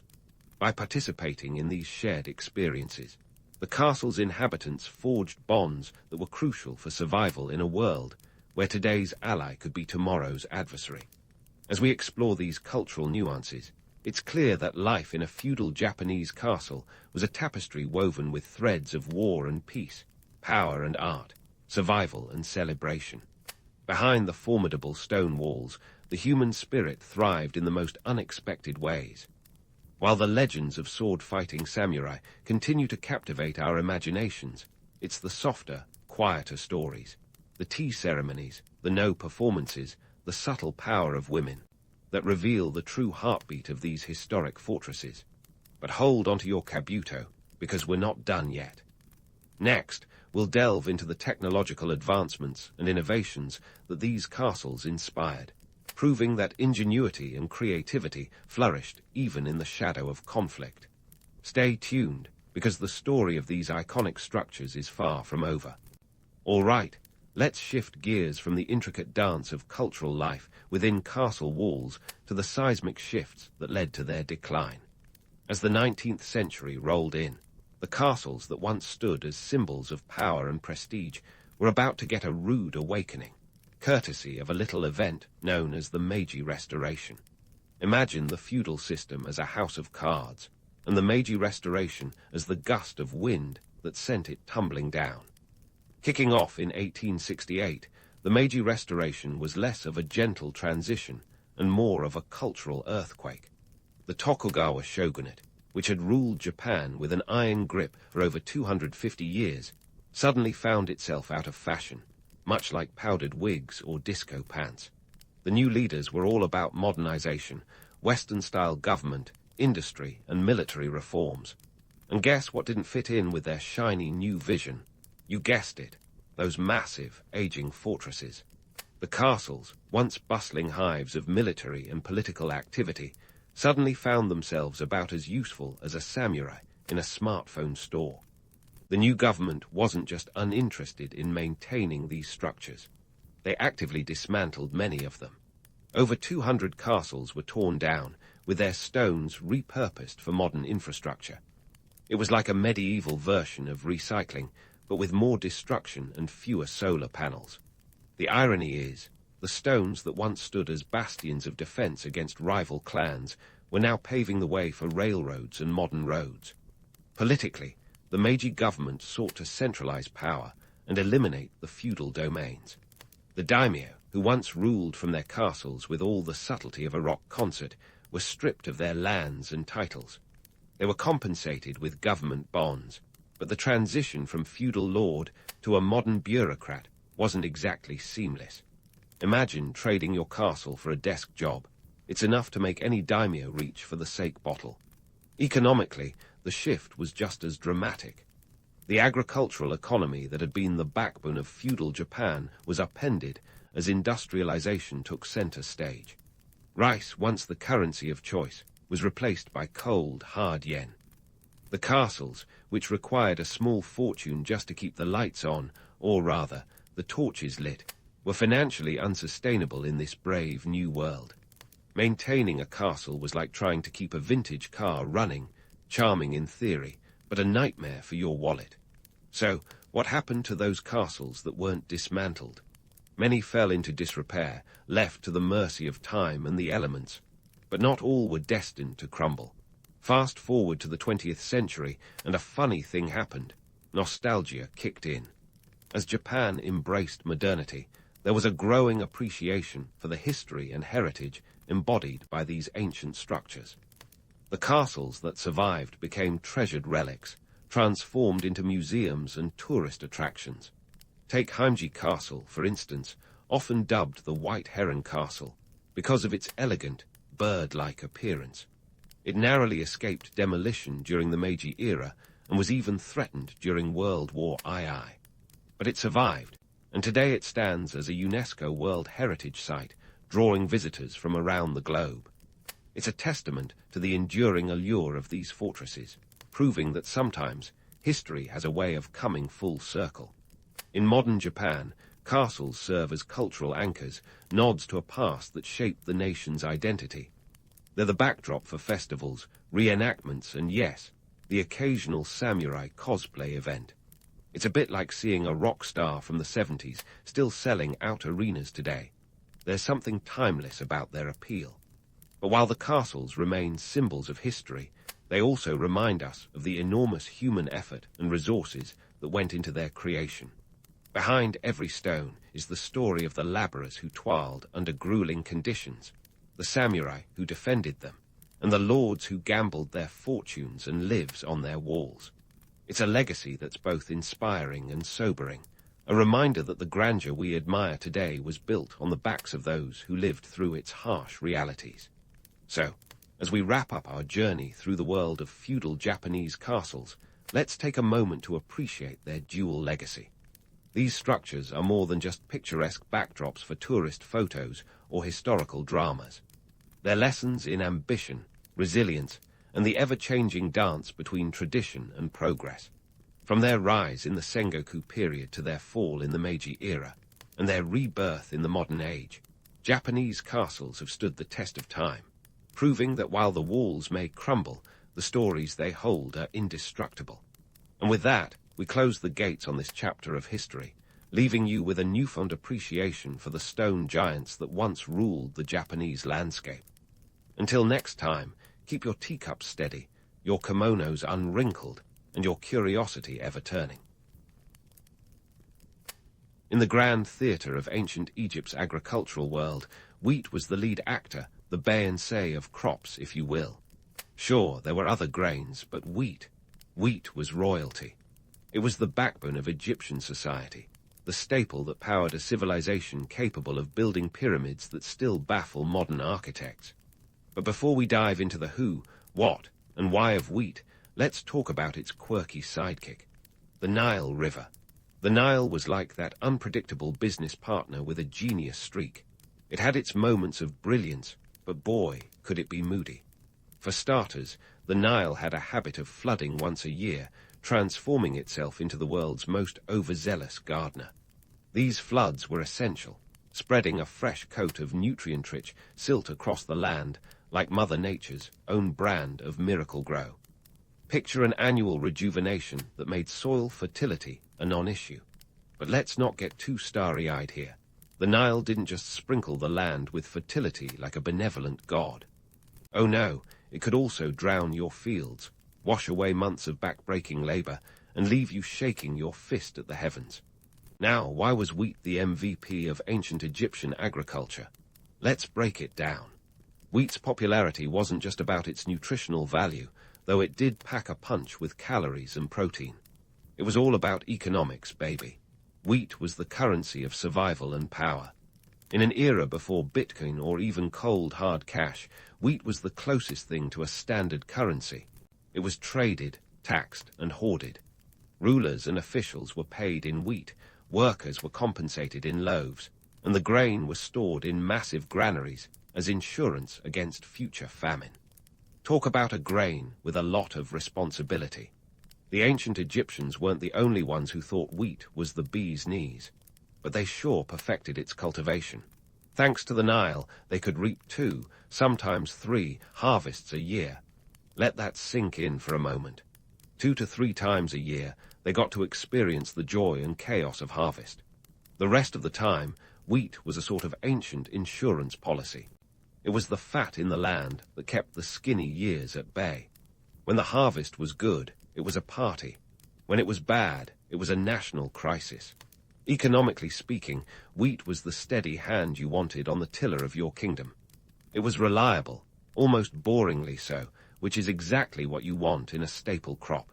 You see, the ancient Egyptians had cracked the code of agricultural stability. They set up a system where wheat could be stored for years. And this was before the age of refrigerators or Tupperware. They were the original prepper community, minus the doomsday podcasts. But let's not romanticize this too much. There was always a catch. The Nile's generosity wasn't guaranteed. Occasionally, it would throw a curveball, as rivers are wont to do, leading to low floods or catastrophic droughts. These weren't just minor inconveniences. They could lead to famine, social unrest, and in extreme cases, the collapse of entire dynasties. So, while wheat was the star player, it was forever at the mercy of the Nile. It was a bit like being a rock star whose success depended on an unpredictable manager. In this high-stakes agricultural game, wheat was the currency, the sustenance, and the key to power. It was both the bread and the butter of ancient Egypt, quite literally. But as with all things in history, the tale of wheat wasn't just about the crop itself. It was about the people who toiled under the scorching sun to plant and harvest it, the rulers who controlled its distribution, and the river that made it all possible. Wheat was more than just a grain. It was the heartbeat of a civilization that has intrigued humanity for millennia. So, the next time you find yourself staring at a loaf of bread, remember, you're looking at a piece of history that was once worth its weight in gold. Well, maybe not gold, but definitely worth a few pyramids. The Egyptians knew a thing or two about building those, after all. And so, with our bread and butter understanding of wheat's critical role in ancient Egypt, let's swivel our focus to the muscle behind the magic, the workforce. Spoiler alert. It wasn't all sunshine and pyramids for the folks in the fields. The labor force was less, hey, want a job, and more congratulations, you're now part of the agrarian machine. Now, picture a society where social class wasn't just a chapter in your history textbook, but a Rubik's Cube you couldn't solve. At the top of this pyramid, pun very much intended, were the landowners and officials.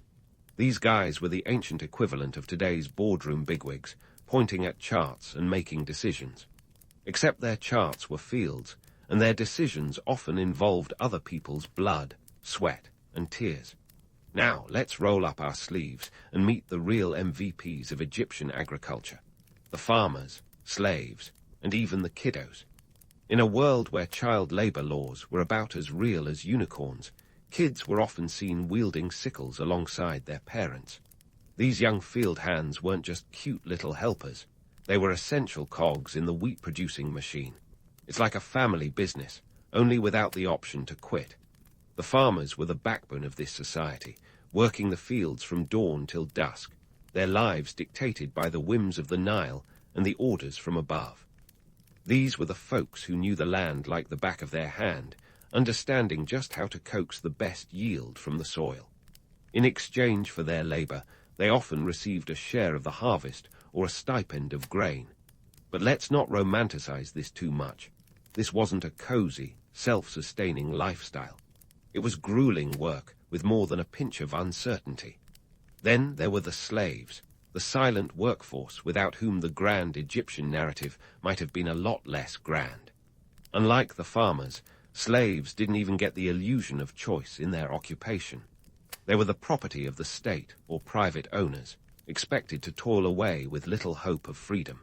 Slavery in ancient Egypt wasn't based on race, but rather on conquest and debt. Captives from military campaigns often found themselves ploughing the fields instead of heading home. Here's a twist for you. The ancient Egyptian economy didn't rely on cold, hard cash. Nope, it was a barter system, with grain serving as the currency of choice. Imagine being paid in loaves of bread instead of dollar bills. While this makes for quaint storytelling, it also meant that the people working the fields were deeply entangled in a system where their livelihood was directly tied to the success of the harvest. A bad year didn't just mean less bread. It meant potential starvation. And let's talk oversight, shall we? You didn't just plant your crops and hope for the best. The government had a vested interest in making sure every grain of wheat was accounted for. Scribes were dispatched to monitor harvests, ensuring that the correct tributes were extracted. It was a bureaucratic ballet, and woe betide anyone who tried to pull a fast one on the pharaoh's tax collectors. Forget the IRS. These guys were the original taxmen, and they took their jobs very seriously. But here's where the myth-busting kicks in. While we love to imagine ancient Egypt as this harmonious society where everyone knew their place and worked together like a well-oiled machine, the reality was messier. Social mobility was more of a pipe dream than a possibility. If you were born a farmer, chances were you'd die a farmer. The concept of working your way up was about as foreign as flying cars. So why did people stay in this system? Well, the truth is, options were limited. The land was fertile, but opportunities weren't. For many, being part of the agricultural workforce wasn't just a job. It was a fate sealed by birth, economics, and a touch of divine decree. The gods were believed to have ordained the social order, and who were you to argue with a deity? However, let's not get too cynical. There was a certain pride in the work, a sense of participating in something greater than oneself. After all, they were part of a civilization that left behind some of the most awe-inspiring monuments in human history. And the wheat they harvested, it wasn't just food. It was the stuff of legends, the sustenance for an empire that has fascinated humanity for thousands of years. But before we wrap up, let's not forget to tip our hats to the unsung heroes of the wheat fields.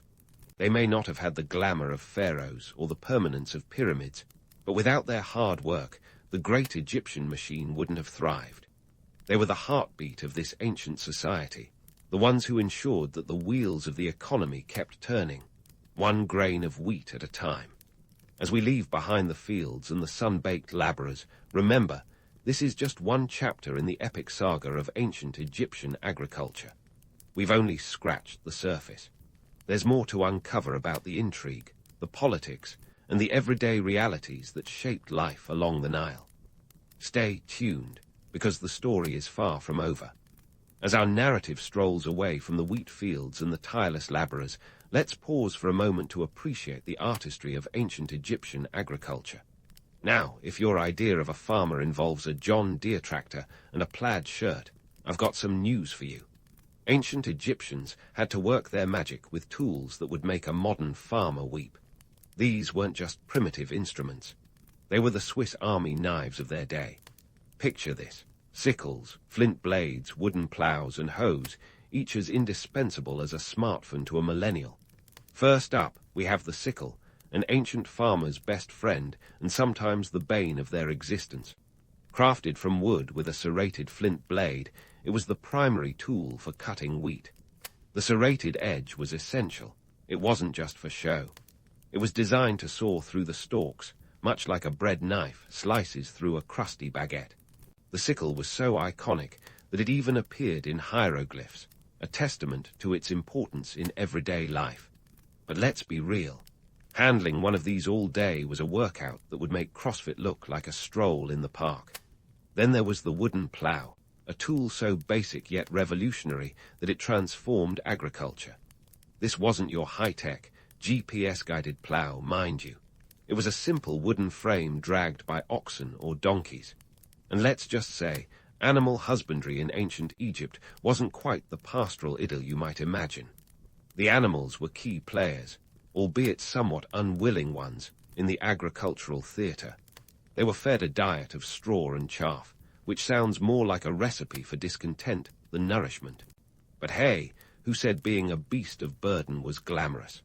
The hoe, another staple tool, was essential for breaking up the soil and preparing it for planting. Think of it as the original garden tiller, minus the engine. Farmers wielded these with a skill that made it seem almost like an art form. But like most art, it involved a lot of sweat and a fair number of blisters. These tools, rudimentary as they might appear, were the backbone of the agricultural process. They were the unsung heroes of the harvest, wielded by a workforce that was both skilled and stoic. Now, let's dig into the peculiarities of Egyptian farming techniques, which were as much about strategy as they were about back-breaking labor. The Egyptians didn't just plant willy-nilly. Oh no, they were methodical. They understood the land and its quirks, much like a seasoned fisherman knows the best spots for casting a net. The fields were divided into plots with irrigation channels snaking between them, a system as elaborate as a Game of Thrones plotline. Water management was crucial, as any farmer worth their salt knew that too much or too little water could spell disaster. The irrigation techniques were nothing short of ingenious. They used a system known as basin irrigation, which essentially trapped floodwater in shallow basins to soak into the soil. It was a dance with nature, one that required timing, skill, and a bit of luck. The Egyptians were master choreographers, synchronizing the rise and fall of the Nile with their agricultural calendar. But don't get too enamored with this image of harmony. It was a high-stakes game where a single miscalculation could ruin a season's worth of work. In the absence of modern machinery, Harvesting wheat was a labor-intensive process that required a small army of workers. This wasn't just a job, it was an event. Picture a scene bustling with activity, where farmers, slaves, and even children worked side by side, each with a role to play. Harvesting was a communal affair, a testament to the collective effort required to sustain a civilization. It was as much about survival as it was about community, a shared endeavor that bound people together in the most fundamental of ways. Now, let's talk numbers, because what's history without a few good data points? A single farmer could reap about half an acre of wheat in a day, which might sound impressive until you realize that the average field was several dozen acres. This was no quick afternoon chore. It was a marathon. And as for yields, the ancient Egyptians could harvest up to 3,000 liters of wheat per hectare. To put that in perspective, that's enough to keep a small village in bread for a year. These figures were the lifeblood of the economy, the numbers that kept the wheels of society turning. But let's not gloss over the less than glamorous side of things. Remember those scribes we mentioned earlier. They were back in action during harvest, watching over the proceedings like hawks. Their job was to ensure that the correct amount of grain was collected and sent to the granaries. This was where the economic realities of ancient Egypt came into play. The granaries were like the national treasury, storing grain that would be used to pay workers, fund construction projects, and feed the population during lean years. In a society without money as we know it, grain was the currency that mattered. This brings us to the myth-busting portion of our program. We've all seen those romanticized depictions of ancient Egypt, where everyone seems to be lounging around in linen, sipping wine by the Nile. But the reality was far grittier. Harvesting wheat was grueling, monotonous work, and there was little room for error. It was a system that relied heavily on manpower and a bit of luck from the gods. The romantic appeal of the past often glosses over the harsh realities that people faced daily. So while we might swoon over the idea of an ancient Egyptian harvest, the truth is that it was a tough gig, with the ever-present risk of famine looming over everyone's heads. And as for those questionable animal husbandry practices, well, let's just say that the animals were more than just labourers. They were a vital part of the agricultural process. Their dung was used as fertilizer, their strength to pull ploughs, and their meat, when times were tough, as food. It was a symbiotic relationship, albeit one heavily skewed in favor of the humans. But such was the nature of ancient agriculture, brutally efficient and endlessly demanding. As we wrap up this exploration of the nuts and bolts of ancient Egyptian wheat harvesting, let's not forget the sheer ingenuity it took to pull it all off. The tools, the techniques, the manpower. It was a well-oiled machine long before the Industrial Revolution made machines fashionable. It was a system built on the backs of countless labourers, a testament to human resilience and adaptability. And therein lies the real magic of ancient Egypt, a civilization that thrived against the odds, thanks to a little help from the Nile and a whole lot of effort from its people. But don't pack your bags just yet. There's more to uncover in this ancient world. We've only just begun to scratch the surface of Egypt's agricultural marvels. In the next chapter, we'll dive into the politics and power plays that swirled around this golden grain. Because in ancient Egypt, wheat wasn't just food, it was power, and that, my friends, is a story worth sticking around for. Now that we've unearthed the nitty-gritty of Egypt's grain game, it's time to wade into the political waters where pharaohs and gods danced a delicate waltz with wheat as the star of the show. Imagine this, a world where a loaf of bread wasn't just a snack, but a political statement. That's right, in ancient Egypt, the humble grain wielded more power than a social media influencer with 1 million followers. Let's break it down. Wheat wasn't just a crop, it was a social contract, a political tool, and a religious offering all rolled into one. The pharaohs, those self-styled demigods, were the ultimate puppet masters in this serial drama.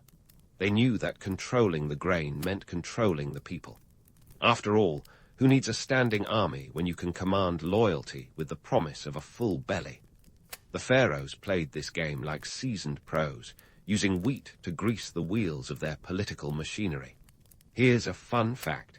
The pharaoh's ability to ensure a stable food supply was seen as a sign of divine favor. If the harvest was bountiful, it meant the gods were pleased, and the pharaoh could bask in the glory of celestial approval. But if the harvest failed, well, let's just say it was time to start offering more sacrifices and fewer excuses. In this high-stakes game of divine chess, wheat was the queen piece, vital, versatile, and worth protecting at all costs. And speaking of gods, the ancient Egyptians didn't just pray for good harvests. They practically begged the pantheon for their golden touch. Osiris, the god of agriculture, played a starring role in these religious theatrics.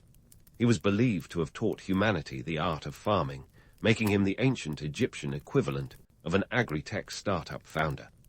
Temples dedicated to Osiris often received offerings of wheat, a kind of celestial Kickstarter campaign to ensure the gods kept blessing the fields. Now let's get to some myth-busting, shall we? There's this romantic notion that the Nile was a divine irrigation system orchestrated by the gods for the benefit of humanity. But here's the kicker. While the Nile was certainly a lifeline, attributing its floods solely to divine intervention is like saying your favorite TV show got renewed because of a prayer circle. Sure, prayer might have been involved, but it was the network executives, RED, the unpredictable forces of nature, that made the final call. The Nile's flooding was a natural phenomenon, driven by seasonal rains in the Ethiopian highlands, not some divine PR campaign.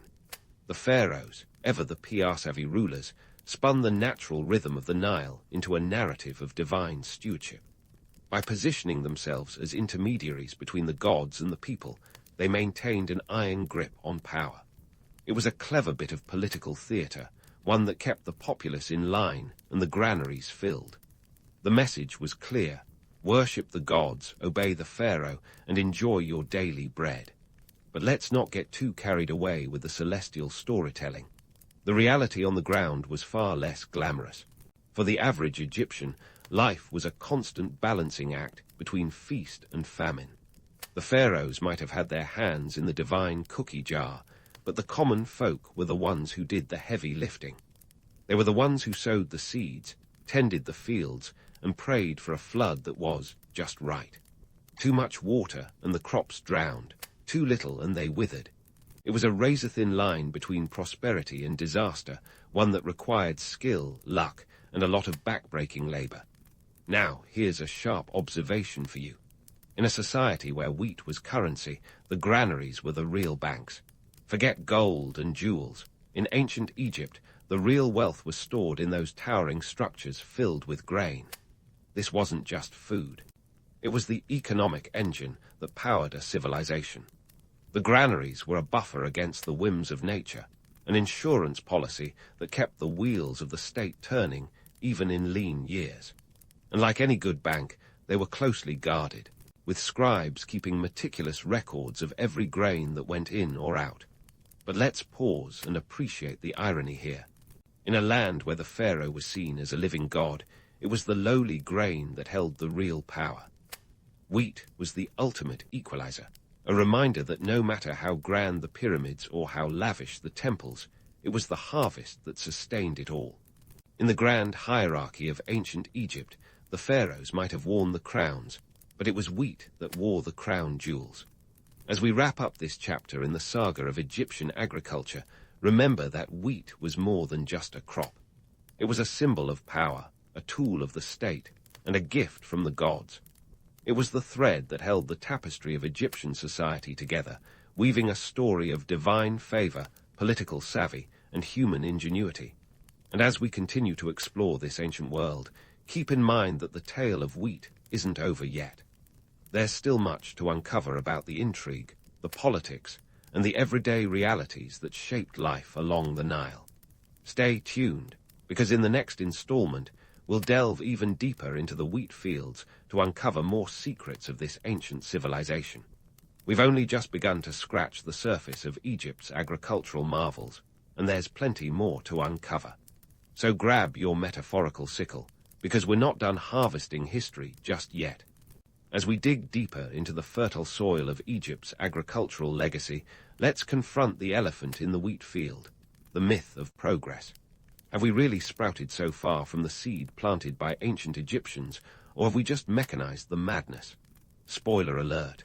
The answer's a bit like a day-old baguette, stale, but still worth chewing over.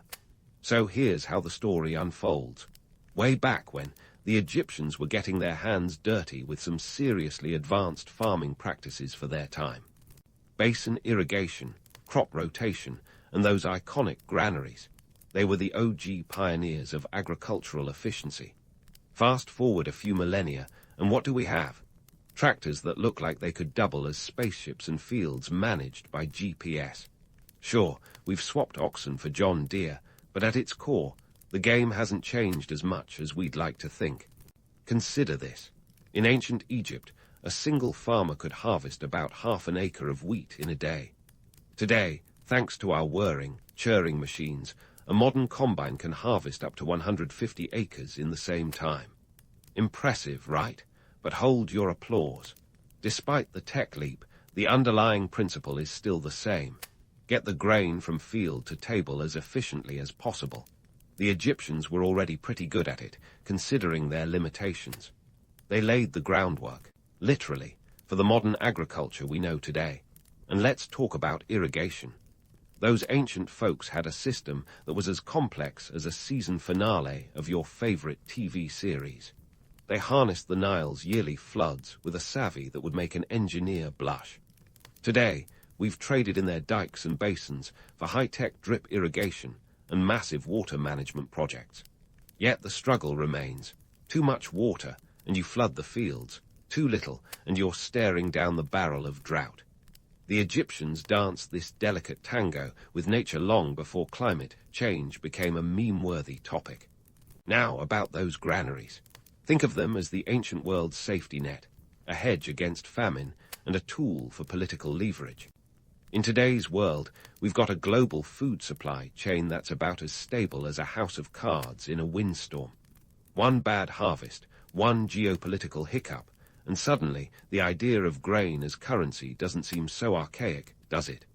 We're still dealing with food security issues, just on a larger, more complex scale. And before you file ancient Egypt away as been there, done that, consider this. Their approach to agriculture was deeply entwined with their social and religious fabric. Wheat wasn't just a crop, it was a cultural touchstone. Today, we've got agtech startups with more buzzwords than a TED Talk, but what's missing is that sacred connection between land and life. The Egyptians, reverence for the Nile and its bounty, was woven into the very fabric of their existence, making farming not just an economic activity, but a spiritual one. Let's not forget the socio-economic angle either. In ancient Egypt, the granaries were like the Federal Reserve, storing wealth and ensuring stability. Today, agricultural subsidies and trade deals play that role, but the principle remains. Control the food, control the power. The Egyptians knew this long before modern economists pennied their first supply and demand curves. So, what about those enduring myths? The romantic image of farmers as noble stewards of the land persists, even though reality often paints a grimmer picture. In ancient times, the idyllic vision of pastoral life masked the back-breaking labor and relentless uncertainty. Today, amid the glossy brochures of sustainable farming, there are still the hard truths of market pressures and environmental challenges. The myth endures because it speaks to our desire for simplicity in a world that's anything but. The Egyptians' legacy is a testament to human ingenuity and adaptability. They turned the unpredictable Nile into a reliable partner, wresting abundance from the chaos of nature. Their story reminds us that while technology may evolve, the fundamentals of farming, sowing, reaping, surviving, are as old as time. And perhaps, just perhaps, in our quest for progress, we could learn a thing or two about resilience and reverence from these ancient masters of the field. As we close this chapter on the golden grain of Egypt, remember, the lessons of history aren't just dusty scrolls to be tucked away. They're living, breathing tales that shape our present and our future. So next time you break bread, Spare a thought for the hands that first planted the seed and the river that made it all possible. Because in the end, every loaf is a slice of history, baked with the wisdom of ages past. You're standing at the gates of the past, peering into the gritty world of Victorian workhouses. These weren't the cozy, community support centres some romanticized them to be. Nope. They were more like factories of despair, churned into existence by the Poor Law Amendment Act of 1834. This was a time when the British government thought, hey, let's make poverty a little more miserable. They figured if life was tough enough inside these houses, people would rather hustle and bustle their way out of poverty than rely on state assistance. Spoiler alert. This plan was about as successful as a chocolate teapot. Let's rewind to those economic and social ideas swirling around Britain in the 1830s. The Industrial Revolution was in full swing, and the air was thick with coal smoke and the stench of change. The economy was transforming faster than you could say laissez-faire, and this left a lot of folks in the countryside feeling like yesterday's news. Rural jobs were disappearing, and the cities weren't ready to roll out the welcome mat. So, what's a government to do when faced with a growing underclass? Why, throw them into workhouses, of course. The Poor Law Amendment Act was like the grim reaper of social welfare, sweeping away outdoor relief and replacing it with the workhouse system. The idea was simple: make workhouse life so grim that it would deter all but the most desperate from seeking help. It was a peculiar brand of tough love that made Ebenezer Scrooge look like a philanthropist. And it worked, in a sense. People were so terrified of these places that they'd do almost anything to avoid them. But for those who couldn't escape the clutches of poverty, the workhouse was a last resort. Now, let's debunk a myth that's about as persistent as the smell of boiled cabbage in a Victorian kitchen. Some folks like to think of workhouses as benevolent institutions where the poor were cared for and uplifted. In reality, they were more like Dickensian nightmares. You weren't stepping into a nurturing environment. You were entering a world designed to break your spirit. The authorities figured if you were poor, you must be morally suspect, so a little bit of suffering might knock some virtue into you. Picture the layout, if you dare. These places were functional, sure, but cozy. Not a chance. Imagine a cold, institutional vibe that could make a hospital ward look like a holiday resort. Workhouses were divided into wards, separating men, women, and children with the precision of a Victorian moral compass. Families were split up faster than you can say Victorian values. Privacy, forget it. This was communal living, and not the fun, hippie kind. Each room was a sea of iron beds, with barely enough space to swing a cat, not that there were any cats around. Even they knew to stay away. Now let's talk numbers, because facts are our friends. By 1840, there were over 350 workhouses in England and Wales, housing more than 200,000 souls. Each workhouse operated on a budget tighter than a corset, with an average annual cost of around £10 per pauper. That's roughly £1,200 in today's money, a paltry sum to cover food, clothing, and the dubious pleasure of working your fingers to the bone. Meals were the culinary equivalent of a wet blanket, gruel for breakfast, bread and cheese for dinner, and maybe, just maybe, a bit of meat on Sundays if you were lucky. Day-to-day life was a regimented blur of work and monotony. You'd rise at the crack of dawn, because why should the sun get a lie-in? Adult inmates would be put to work breaking stones, picking oakum, or scrubbing floors, until they were cleaner than a vicar's conscience. Children weren't spared either, often sent to factories or farms, which was a bit like swapping one workhouse for another. The idea was to instill discipline and a work ethic, but the reality was more about survival than salvation. The conditions were as harsh as a January morning. Diseases like typhus, smallpox, and cholera were as common as complaints about the weather. Overcrowding and poor sanitation turned workhouses into petri dishes of despair. It's no wonder Charles Dickens found so much material here for his novels. If there was a silver lining, it was tarnished beyond recognition. But let's not get too bogged down in the gloom. There were moments of humanity amidst the hardship. Some workhouse masters and matrons were kind souls who did their best within a broken system, and for some inmates, the workhouse provided a sense of community, albeit a grim one. It was a place where shared suffering could forge unexpected bonds. Indeed, the Victorian workhouse was a peculiar beast, a product of its time, and an institution that couldn't help but reflect the era's contradictions. As you navigate this world, remember that the workhouse wasn't just a physical place. It was a symbol of an age grappling with the challenges of modernity. The Poor Law Amendment Act might have been designed to fix society's ills, but it ended up exposing them in stark relief. So, as you stand at the threshold of this history, take a deep breath and let's step through those doors. Because inside, there's a story to be told, a tale of endurance, of human resilience, and of a society striving to find its moral compass in a rapidly changing world. So here you are, stepping through the crumbling facade of Victorian philanthropy into a workhouse, a place where the daily grind was quite literal. Forget any cozy notions of a bustling community kitchen or a warm bed to rest your weary bones. Instead, welcome to a regimented life that ran like clockwork, with all the charm of a Victorian-era assembly line. The day began at the crack of dawn, sometimes earlier if the overseer was feeling particularly inspired by the misery of others.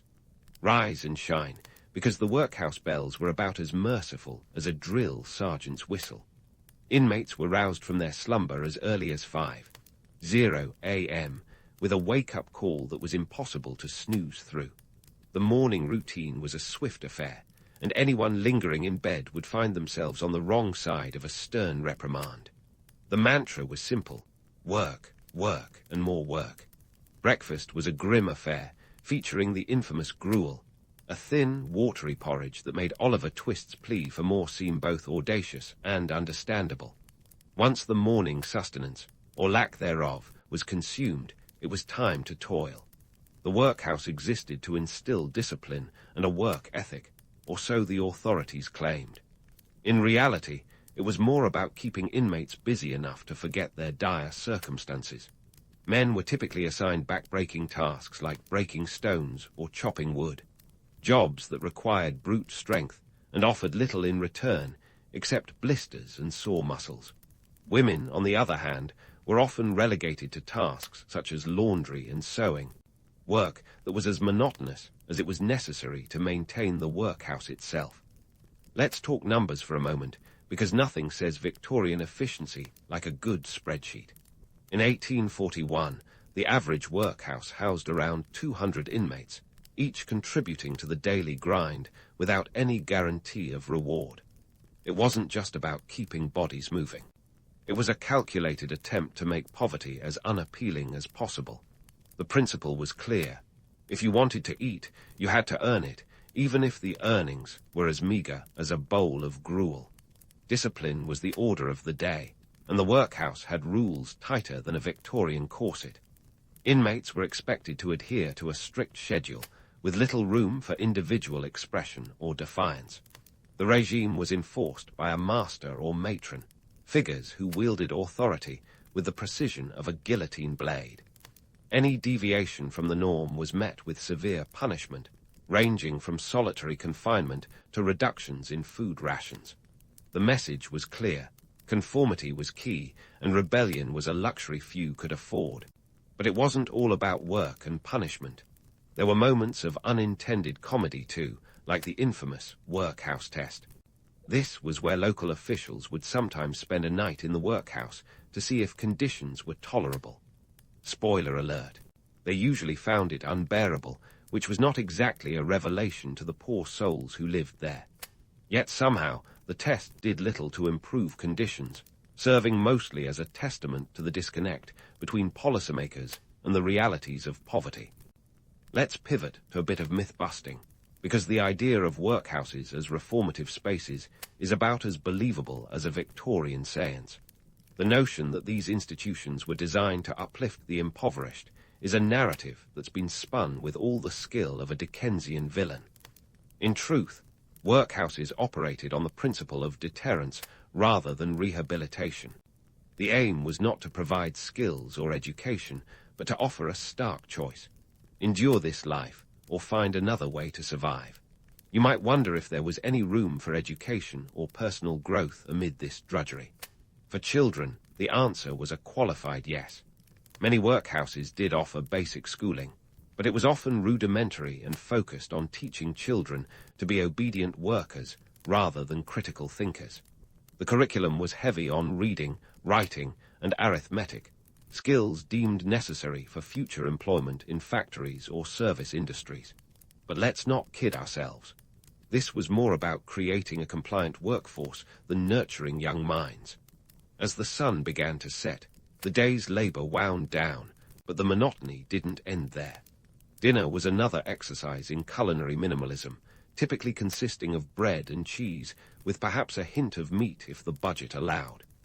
This was followed by evening prayers and a bit of leisure time, a misnomer if ever there was one. Leisure in the workhouse meant little more than a chance to catch your breath before the grind started anew.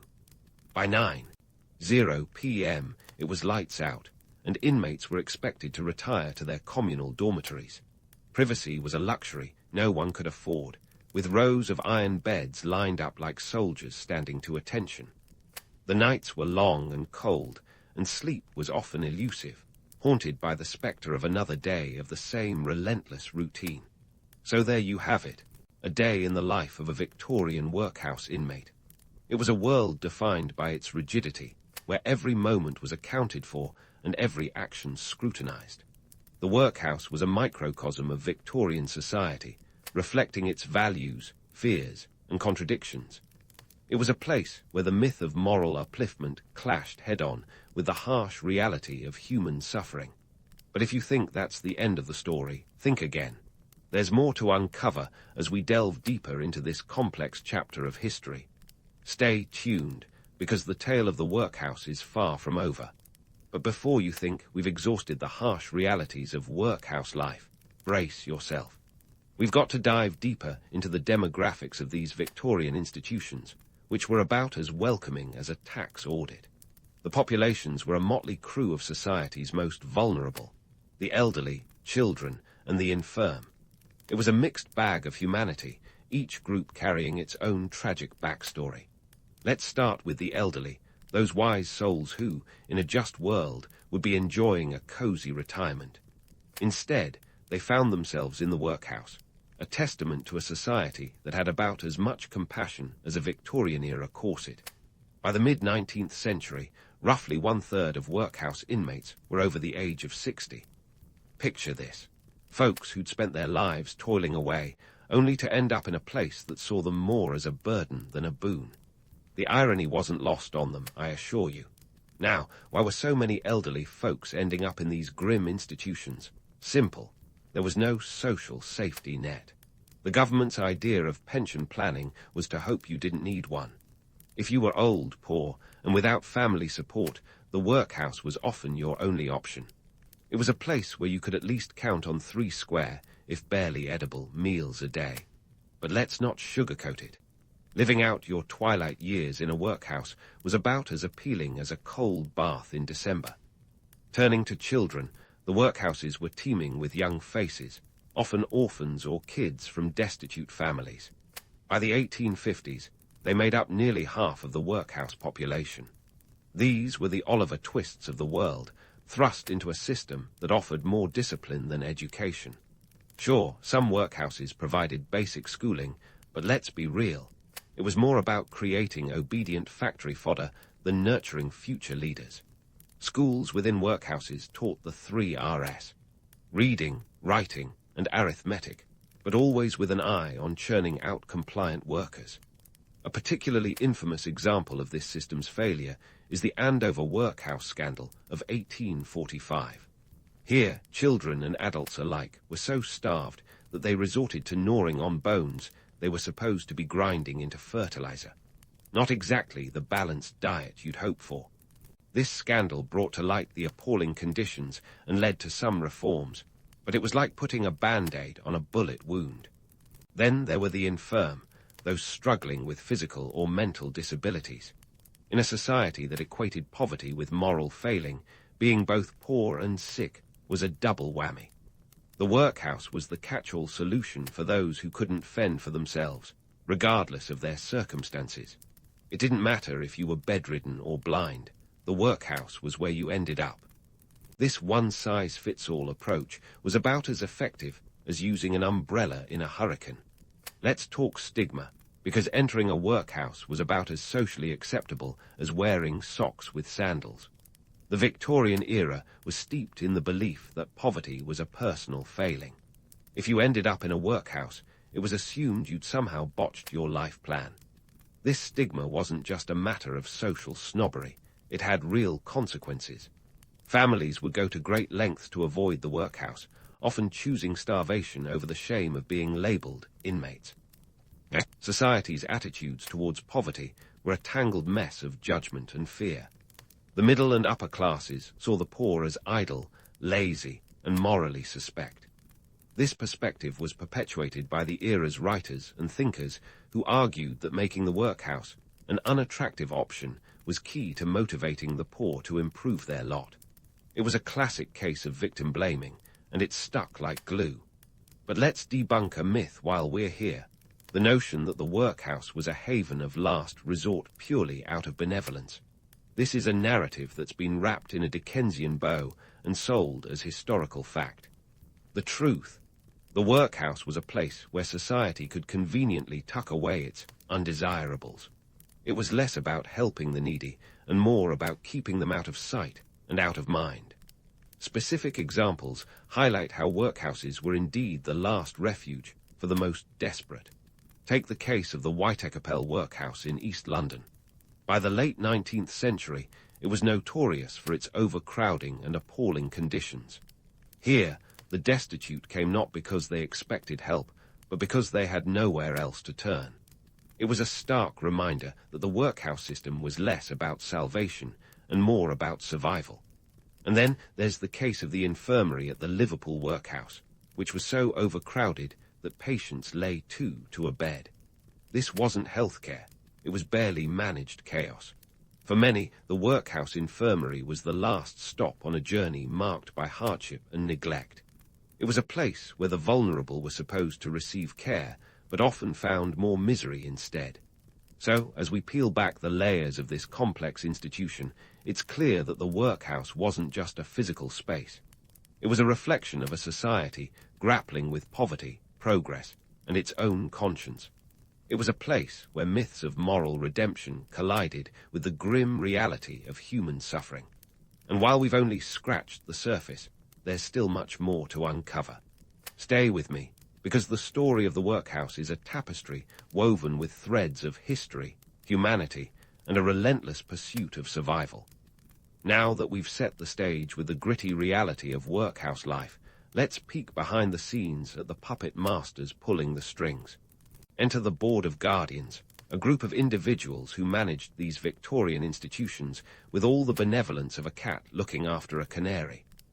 These folks were the local bigwigs, landowners, businessmen, and sometimes clergymen, who were tasked with running the workhouses. It was a bit like putting foxes in charge of the henhouse, or so public opinion would eventually suggest. The Board of Guardians was established by the Poor Law Amendment Act of 1834, the same legislative gem that birthed the workhouse system. These boards were responsible for administering poor relief in their respective parishes. Imagine a council of local elites who had more interest in balancing the books than in balancing the scales of justice. Their primary goal: cut costs like a Victorian barber wielding a razor. This economic motivation was as clear as a freshly polished penny. The Guardians were all about efficiency, and by efficiency, I mean squeezing every last penny out of the system while giving as little as humanly possible. They were the original cost-cutters, long before the term budget airline would ever enter the lexicon. The average annual cost per pauper was around £10, and you can bet the Guardians were itching to get that number even lower. To them, every penny saved was a penny earned, or more accurately, a penny not spent on those who couldn't help themselves. The Victorian mindset was such that poverty was a moral failing, so why throw good money after bad, right? The idea was to make the workhouse an unappealing option, so much so that even Oliver Twist wouldn't dare ask for more. And while they were saving on the workhouse inmates, these savings often lined the pockets of those at the helm, making them as popular as a drizzle on a British summer day. Now, you might wonder, were these boards of guardians effective? Well, if by effective you mean they kept costs down, then yes, they were masters of their craft. But if effectiveness is measured by human compassion or improving the lot of the poor, then we're talking a different story. Their reign was punctuated by scandals and controversies that would make modern tabloids salivate.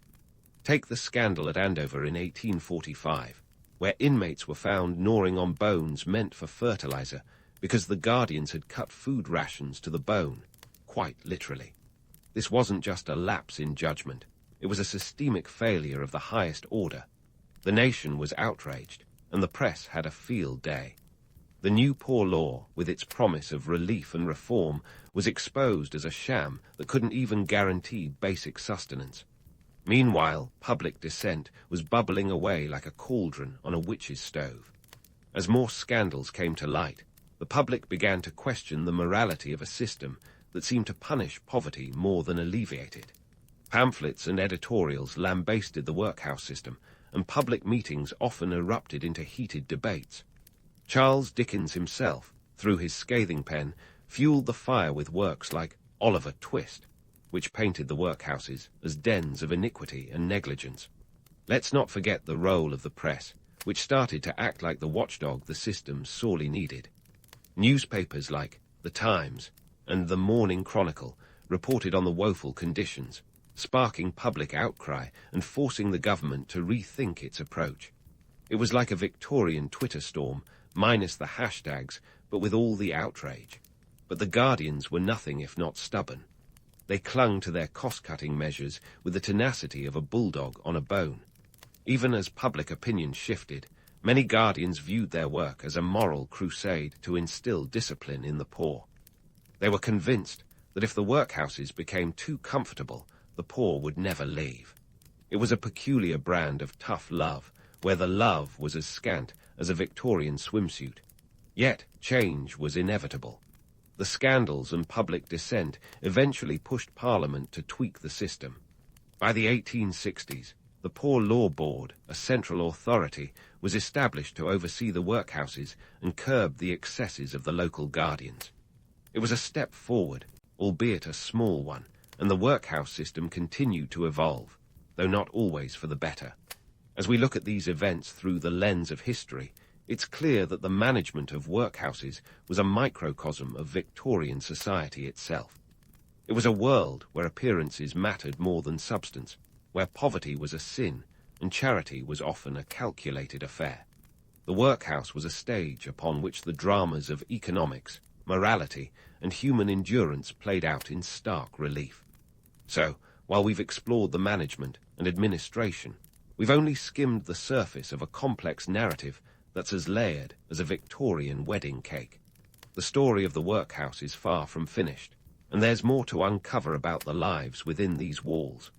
Stay tuned, because the journey through this historical landscape is just beginning, and there are still plenty of shadows to illuminate.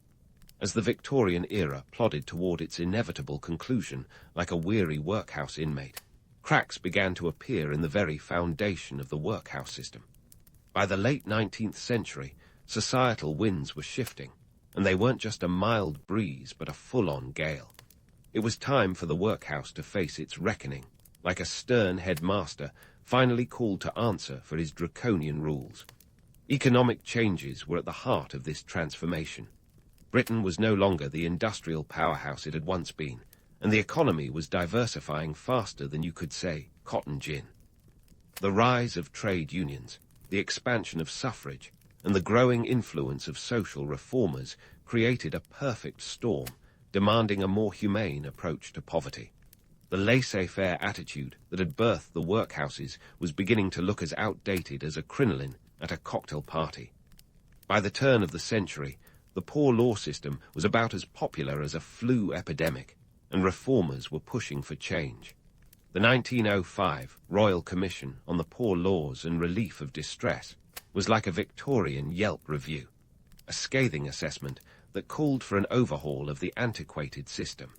The Commission's report was as thick as a Dickens novel, and just as damning, highlighting the workhouse's failure to provide genuine relief.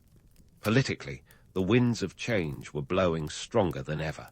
The Liberal government, elected in 1906 with a mandate for social reform, was determined to drag Britain into the 20th century, kicking and screaming if necessary. By 1908, they'd introduced the Old Age Pensions Act, offering a modest financial safety net to those over 70. It was an attempt to keep the elderly out of the workhouses, a bit like trying to plug a leaky dam with a teacup, but it was a start. The momentum continued with the National Insurance Act of 1911, which provided unemployment and health insurance to workers. This was a watershed moment, like discovering that your ancient family recipe for soup could be improved with a pinch of modern seasoning. The act represented a shift toward a more collective responsibility for social welfare, and it was a nail in the coffin of the workhouse system. The message was clear. Society was beginning to acknowledge that poverty wasn't always a personal failing, but often a systemic one. The workhouse system continued to limp along, but its days were numbered. The final blow came with the Local Government Act of 1929, which transferred control of the workhouses from the boards of guardians to local authorities. This transition was as smooth as Victorian roads, full of potholes and bumps, but it signaled the end of the workhouse as a punitive institution. By 1930, most workhouses had been transformed into public assistance institutions, hospitals, or care homes. So, what lessons have we learned from the rise and fall of the workhouse system? Well, for starters, the notion that poverty can be eradicated through punishment is about as effective as curing a headache with a mallet. The workhouse system was a grand experiment in social engineering that failed spectacularly, highlighting the need for a more compassionate and pragmatic approach to welfare. The legacy of the workhouse is still with us, like a shadow that refuses to fade. Modern welfare systems owe a debt to the harsh lessons of the past, incorporating the idea that social safety nets should be about support, not punishment. The workhouse's greatest contribution to history might just be the reminder that a society is judged by how it treats its most vulnerable members. But let's not get too cozy with the idea that we've moved entirely beyond these ghosts of the past. Even today, debates about welfare and social responsibility echo the questions raised by the workhouse system. Are we doing enough? Are our systems truly just and humane? The answers aren't always as clear-cut as we'd like, and the spectre of old attitudes can still rear its head, like a Victorian ghost rattling its chains at a séance. The myths and realities of the workhouse era have been shaped by narratives both romantic and grim. On the one hand, there's a certain allure to the idea of the downtrodden finding redemption through hard work and discipline, a story as comforting as a well-worn Dickensian trope. On the other hand, the reality was often a brutal testament to human endurance and institutional indifference. In the end, the workhouse system serves as a cautionary tale, a historical footnote scribbled in the margins of progress. It reminds us that while we may strive for a better society, the path is often fraught with missteps and moral quandaries. As we close the book on this era, the lessons of the workhouse linger, urging us to question, to learn, and to strive for a world where the poor aren't just seen as problems to be solved, but as people to be supported. So there you have it, the workhouse saga in all its gritty, grimy glory. It's a story of ambition, of failure, and ultimately of change. And while the workhouses themselves have faded into history, their legacy remains a powerful reminder that compassion should never be an afterthought in the pursuit of progress. In the dim corridors of history, where fact and fiction often throw rages together, there lies the tale of Sparta. A tale wrapped in enough myths to make a Greek god blush, yet undeniably rooted in hard-edged reality. Let's get one thing straight from the get-go. Sparta wasn't always the muscle-bound colossus we picture today. Around the 8th century BC, it was just a little Greek city-state trying to find its place in the world, much like a college freshman at a toga party. So, what turned this quaint polis into the military juggernaut that kept its neighbours up at night? It wasn't just the chiseled abs or the penchant for shouting, "This is Sparta," at dinner parties. No, the real magic lay in a potent mix of socio-economic alchemy and a man named Lycurgus, part lawgiver, part legend, and full-time historical enigma. Let's start with the basics. Sparta's transformation was driven by necessity as much as ambition. This wasn't some leisurely stroll into militarism. It was more like being shoved off a cliff and learning to fly on the way down. In the early days, Sparta was dealing with a serious case of land hunger. Picture a family quarrel over who gets the last slice of pizza, except the pizza is arable land, and the family is the entire Spartan population. They needed more resources to survive, leading to the conquest of neighboring Messenia. That's right, the Spartans weren't just flexing their muscles for fun. They were conquering territories to feed their ever-growing population. By the end of the 8th century BC, they'd annexed Messenia, effectively doubling their land and resources. But here's the kicker. More land meant more mouths to feed, and not everyone was thrilled about the new Spartan overlords. The conquered Messenians, now helots, were essentially state-owned serfs, working the land and giving their Spartan masters a significant portion of their produce. It was a system that kept Sparta afloat, but also on edge. Helots outnumbered the Spartans by a ratio of about 7 to 1. Talk about living on a knife edge. One wrong move, and you're looking at a full-blown revolt. Enter Lycurgus, the enigmatic figure whose name is practically synonymous with Sparta's militaristic society. Depending on whom you ask, he was either a real person who implemented sweeping reforms, or a convenient myth, used to explain why the Spartans started acting like everyone's least favorite gym teacher. The truth is as murky as the Aegean Sea after a storm. Historical accounts vary wildly. Some say he lived in the 9th century BC, others claim he was a contemporary of Homer. But what's consistent is the credit he gets for shaping the Spartan way of life. Lycurgus's reforms were a masterclass in social engineering. He didn't just tweak a few rules, he reshaped society from the ground up. One of his most notable moves was the redistribution of land. In an effort to curb the wealth gap, which, let's be honest, was wider than a Corinthian pillar, Lycurgus supposedly divided Spartan land into equal lots. This was the ancient equivalent of saying, "All right, everyone gets the same-sized slice of the pie, so stop squabbling." It was a bold move designed to create economic stability and equality among Spartan citizens, known as Spartiates. And then there was the agoge. The infamous Spartan education system that turned boys into warriors and gave helicopter parents everywhere a collective heart attack. Under Lycurgus's system, boys were taken from their families at the tender age of 7. Forget about piano lessons or soccer practice.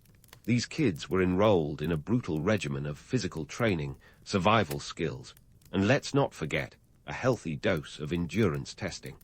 Imagine a cross between a military boot camp and a reality TV survival show, but without the cameras. By the time they came out the other end, they were lean, mean Spartan machines, ready to protect their city-state at all costs. Now, the romanticized version of Sparta might have you believe this was all done with a sense of noble duty and honor. The reality, it was a strategy born out of sheer necessity. With the ever-present threat of helot uprisings, the Spartans had to be battle-ready. It was a case of adapt or perish, plain and simple.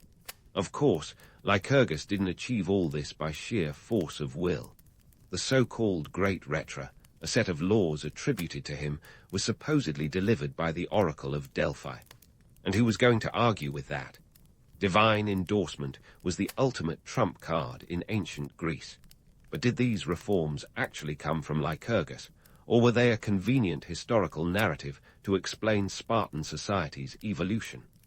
That's a question historians have been chewing on for centuries, and the answer's slipperier than a freshly caught eel. Regardless of their origin, these reforms were about more than just building a formidable military. They were about creating a society that could sustain itself under constant threat. The Spartans became masters of discipline and austerity, practices that would make a modern minimalist weep with envy. Even their currency was designed to discourage wealth accumulation. Iron bars instead of shiny gold coins. Try stuffing those in your wallet. So as we peel back the layers of Spartan society, what do we see? A city-state that rose from a small, resource-strapped community to a militaristic powerhouse through a mix of clever reform, harsh necessity, and a sprinkle of myth. They didn't merely build an army. They engineered a society where every citizen was a soldier at heart. And while the legend of Sparta has been polished and buffed by centuries of storytelling, the raw, unvarnished truth is a testament to human adaptability in the face of relentless challenges. In the end, whether Lycurgus was a man, a myth, or a bit of both, his legacy is undeniable. The Spartan society he helped forge was unlike anything the world had seen, a testament to the lengths a civilization will go to when survival hangs in the balance. And as we delve deeper into the annals of Spartan history, remember, the line between legend and reality is often as thin as a Spartan's patience with anything less than perfection. As we dive deeper into the Spartan story, let's shine a spotlight on the Agoge, that infamous boot camp where childhood dreams of chasing butterflies were swapped for marching drills and cheese-stealing escapades. Forget Hogwarts. For Spartan boys, the real coming-of-age journey began at age 7. That's right. While the rest of us were learning to tie our shoelaces, Spartan lads were shipped off to a state-run institution that made military school look like a day spa. The Agoge was more than just physical training. It was a full-throttle immersion into Spartan society's values. Think of it as the ultimate crash course in becoming a model citizen warrior. From sunup to sundown, these young Spartans, or Agelai, were immersed in a world of discipline and endurance. Picture a day that starts with a cold plunge in the Eurotas River, followed by a breakfast that could generously be described as minimalistic. Let's just say Spartan cuisine wasn't known for its variety or flavor. Meals consisted of black broth, a concoction so notorious that even the hungriest of hoplites probably approached it with caution. Imagine bacon, but without the flavor, the sizzle, or the joy, just the lard. But diet was just the tip of the iron spear. The Agoge was all about honing physical prowess. Boys were encouraged to go barefoot to toughen up their soles and strengthen their legs. Running, wrestling, and boxing were daily rituals, with a focus on building not just muscle, but mental fortitude. And if you thought gym-class dodgeball was brutal, wait until you hear about the cheese-stealing contest. Ah, the cheese-stealing sounds whimsical, doesn't it? In reality, it was less about dairy and more about daring. Boys were tasked with pilfering cheese from the altar of Artemis Orthia, a task that required stealth, speed, and a healthy disregard for personal safety. Guards armed with whips stood ready to dole out lashes to any would-be cheese bandits. This wasn't just about snagging a snack. It was about teaching cunning and resilience. After all, what better way to learn survival skills than by risking a thrashing for a taste of fromage? The Agoge wasn't all about physical trials, though. Intellectual training was part of the package. Spartan boys were educated in music, dance, and the poetic arts, albeit with a focus on war songs and patriotic hymns. Reading and writing were taught, but the real emphasis was on cultivating quick wits and sharp tongues. Debate and rhetoric were essential skills, as a Spartan needed to be as adept with words as with weapons. Imagine a society where your ability to out-argue your peers was as prized as your ability to outlast them on the battlefield. Now, let's talk about the social engineering at play. The Agoge was as much about creating a cohesive military unit as it was about building individual soldiers. Boys were grouped into age cohorts, living and training together, fostering a sense of camaraderie and loyalty. It was like the ultimate team-building exercise, but with more bruises. These units, known as Agelai, were the cornerstone of Spartan unity, binding individuals into a collective force. It's no wonder they were so effective in battle. These guys had been working together since they were kids, learning to watch each other's backs. The flip side of this communal upbringing was the intentional suppression of individuality. Spartan society prized conformity and obedience, traits that were drilled into boys from the moment they entered the agoge. Personal desires were subsumed by the needs of the state. In a world where the group was everything, standing out was not just frowned upon, it was actively discouraged. The agoge was a crucible, burning away the dross of individuality to reveal the pure steel of a Spartan warrior. So, was it worth it?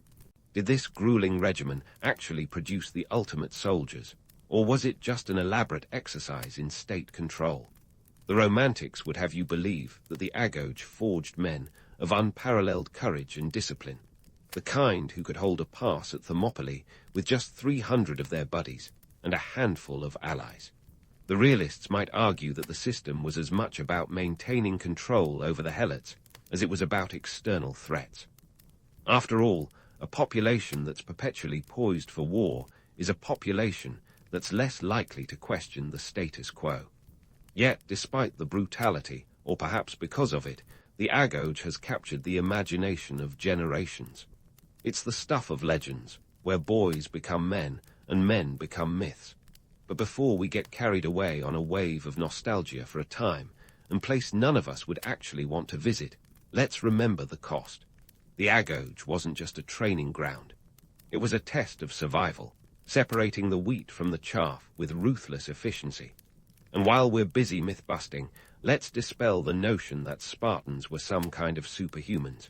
Yes, they were tough, but they were also human, prone to the same fears, doubts, and flaws as the rest of us. The agoge was as much about overcoming these as it was about physical conditioning. It was about instilling a mindset, a belief in the supremacy of the collective over the individual. It was about creating a society where every person knew their role and played it to perfection, or else. So, as we continue our journey through Spartan history, keep in mind that the legends are built on the backs of real people, living real lives under extraordinary circumstances. The agoge was a vital part of what made Sparta tick, but it was also a reflection of the pressures and priorities of a society constantly teetering on the edge of conflict. It's a testament to the lengths a culture will go to ensure its survival, even if it means turning childhood into a proving ground. And while the legacy of the agoge is steeped in romance, the reality is as tough as the iron currency Spartans carried. Unyielding, utilitarian, and designed to serve a purpose far beyond the individual.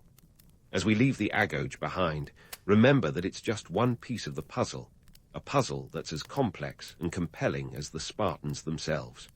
As the agoge fades into the rearview mirror of our Spartan journey, let's pivot to the beating heart of their society, military might. We're about to dive into the world of hoplites and phalanxes, where bronze and muscle meld into one formidable force. But before we get swept away by the clang of shields and the thud of sandals on ancient roads, let's debunk a few myths about Spartan invincibility. First up, the hoplites. Picture a Spartan hoplite, a warrior encased in armor, wielding a spear and shield with the kind of precision that would make a Swiss watchmaker blush.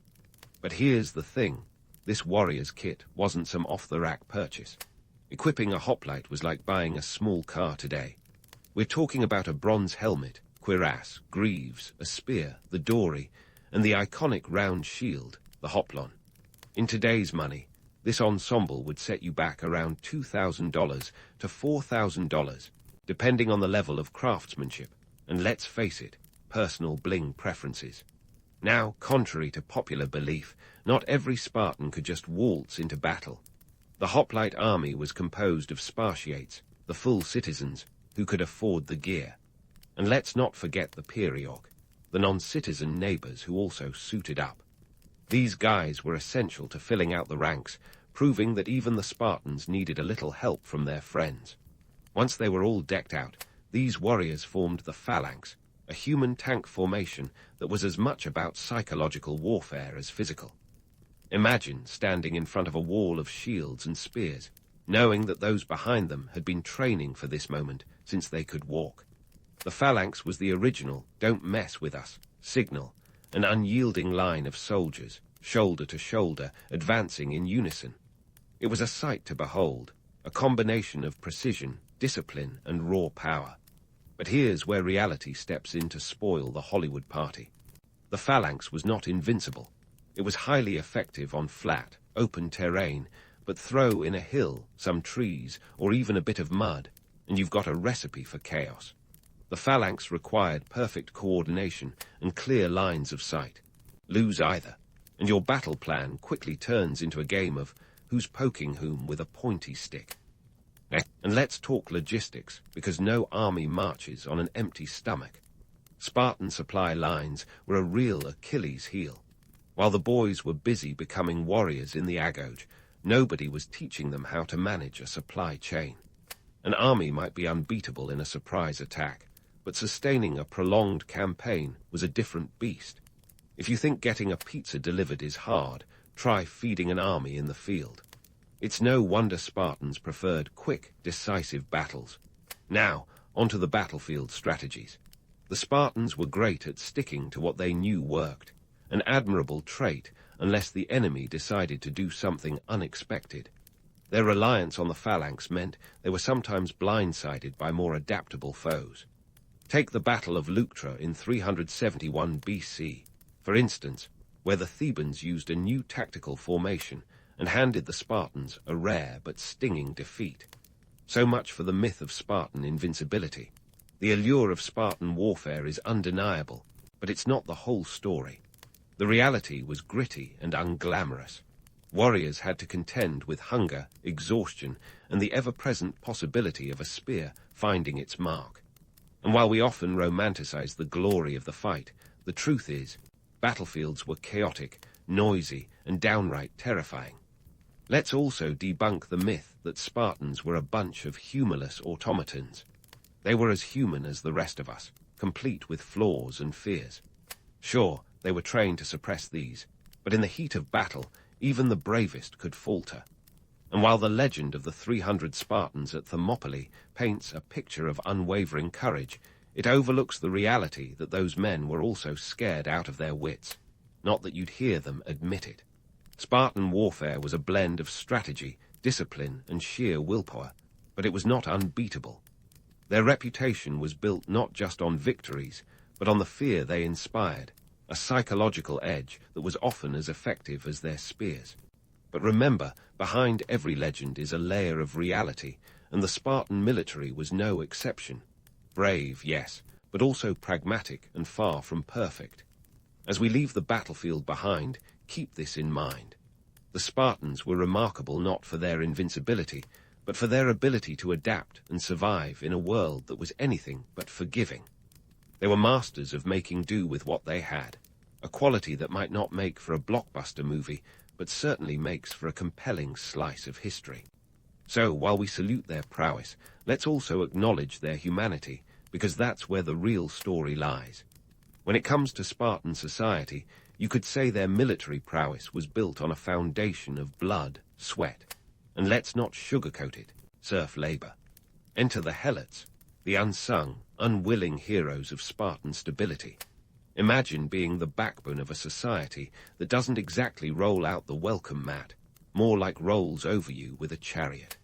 The Helots were essentially state-owned serfs, tasked with tilling the land, producing food, and ensuring the Spartan war machine had the resources it needed to keep flexing.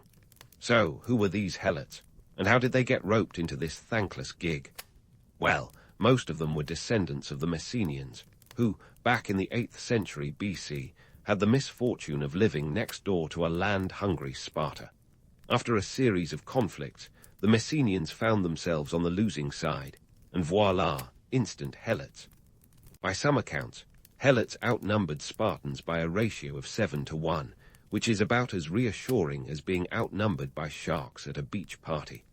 Now, if you're thinking this sounds like a recipe for disaster, you wouldn't be wrong.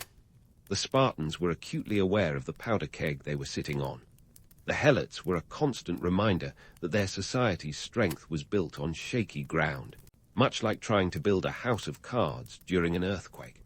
The threat of Helot uprisings was as persistent as a bad cold, and the Spartans had to constantly manage this delicate balance. How did they do it? Well, they employed a mix of fear, control, and the occasional massacre. Yep, you heard that right. Every year, the Spartans declared a sort of open season on helots, known as the Crypteia. This was less of a hunting expedition and more of a state-sanctioned terror campaign. Young Spartan men would roam the countryside, eliminating any helots who seemed a little too rebellious, or, alive. It was a brutal form of population control designed to keep the helots in line and remind them who was in charge. But here's the kicker. Despite the oppressive system, helots were indispensable to Spartan society. They provided the agricultural output that allowed Spartans to focus on military training, essentially doing all the hard work so the Spartiates could perfect their spear-throwing techniques. The irony is almost poetic, if it weren't so tragic. It's like owning a luxury car, but needing someone else to fuel it up and keep it running, all while making sure they don't drive off with it. You might be wondering why the Spartans didn't just free the helots and integrate them into society. After all, a little goodwill goes a long way, right?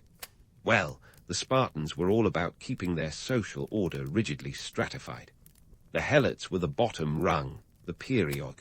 Those free but non-citizen neighbors were in the middle, and the Spartiates were the creme de la creme at the top. This hierarchy wasn't just a social construct. It was the bedrock of Spartan identity. Freeing the helots would have meant dismantling the very system that propped up their militaristic society. So what did this mean for long-term stability? In a word, precarious. The Spartans were locked in a constant dance of dominance and fear with the helots. They needed them, but they also feared them. It's a bit like keeping a pet lion, majestic and useful for status, but always a whisker away from turning the tables. This dynamic had profound implications for Spartan foreign policy and military strategy.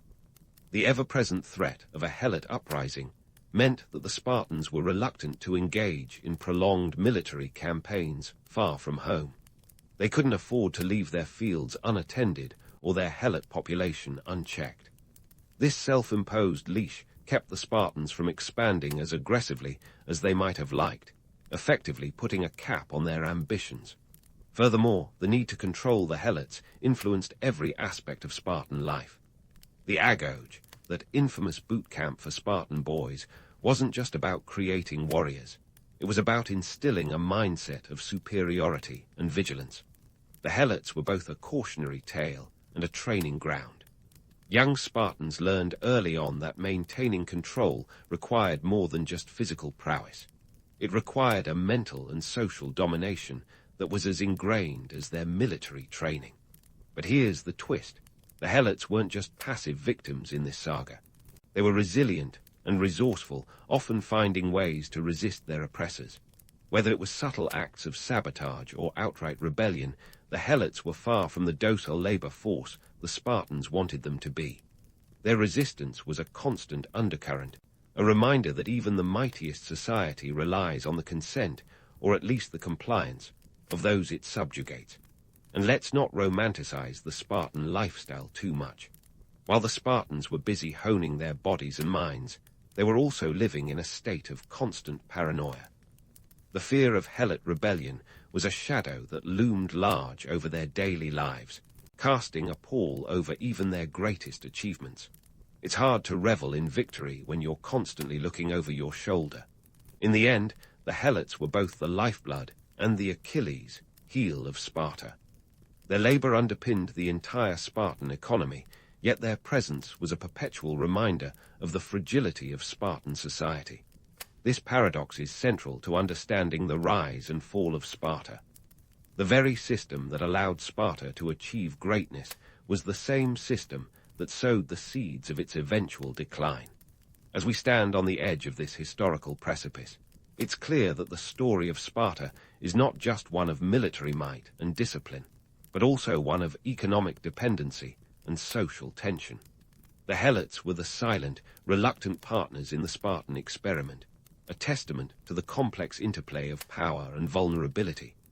And as we prepare to delve into the next chapter of Spartan history, remember that the echoes of this ancient society still reverberate today, a reminder that the foundations of power are often as fraught as they are formidable. So, as we tiptoe into the twilight of Sparta's grand narrative, let's set the stage for the showdown at Leuctra in 371 BC, a battle that would rock the Spartan mythos harder than a Led Zeppelin reunion tour. Until this point, the Spartans had strutted around the Greek world with an aura of invincibility, their phalanxes admired and feared in equal measure. But the Thebans, led by the brilliant tactician Epaminondas, had other ideas. They didn't just rewrite the rulebook. They tore it up and tossed it into the Aegean, unveiling an innovative formation that would catch Sparta on the back foot, literally.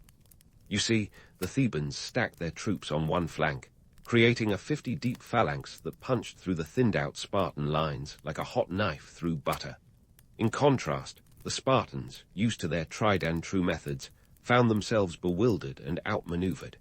The result was a decisive Theban victory that left the Spartan army reeling and their reputation for battlefield supremacy, well, in tatters.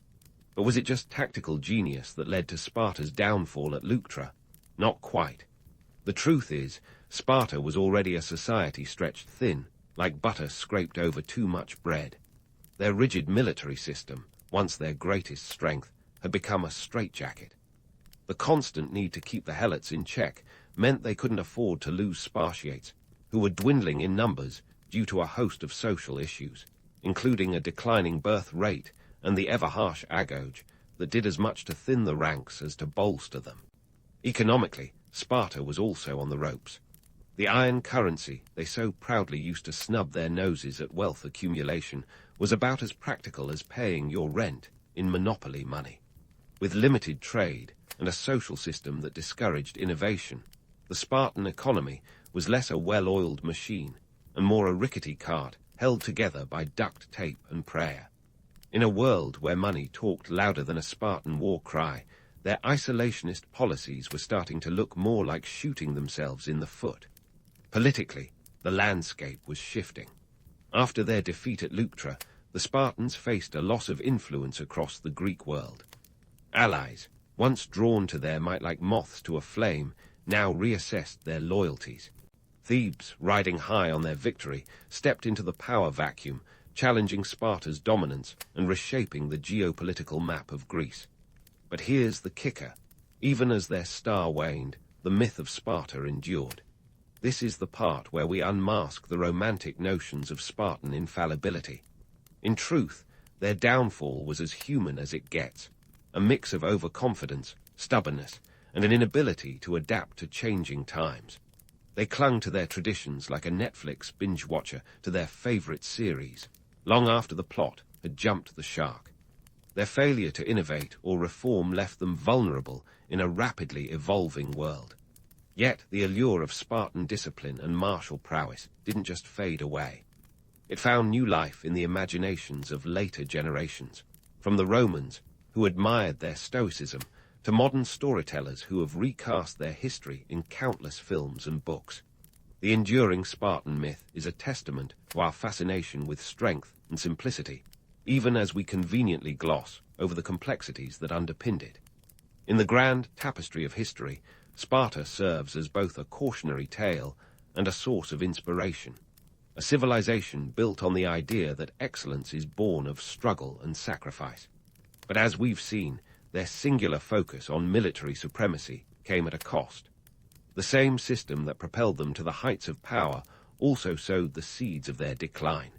When the winds of change blew through Greece, Sparta's rigid structures couldn't bend, they could only break. So, as we wrap up this tale of Sparta, let's not just remember them as the formidable warriors of yore, but as a society that lived on the knife's edge, balancing between myth and reality, strength and fragility. They remind us that even the mightiest can falter if they fail to adapt, a lesson as relevant today as it was in the dusty plains of ancient Greece. In the end, the Spartans were human, after all, flawed, resilient, and undeniably fascinating. And that's a legacy worth pondering as we close the chapter on this remarkable slice of history.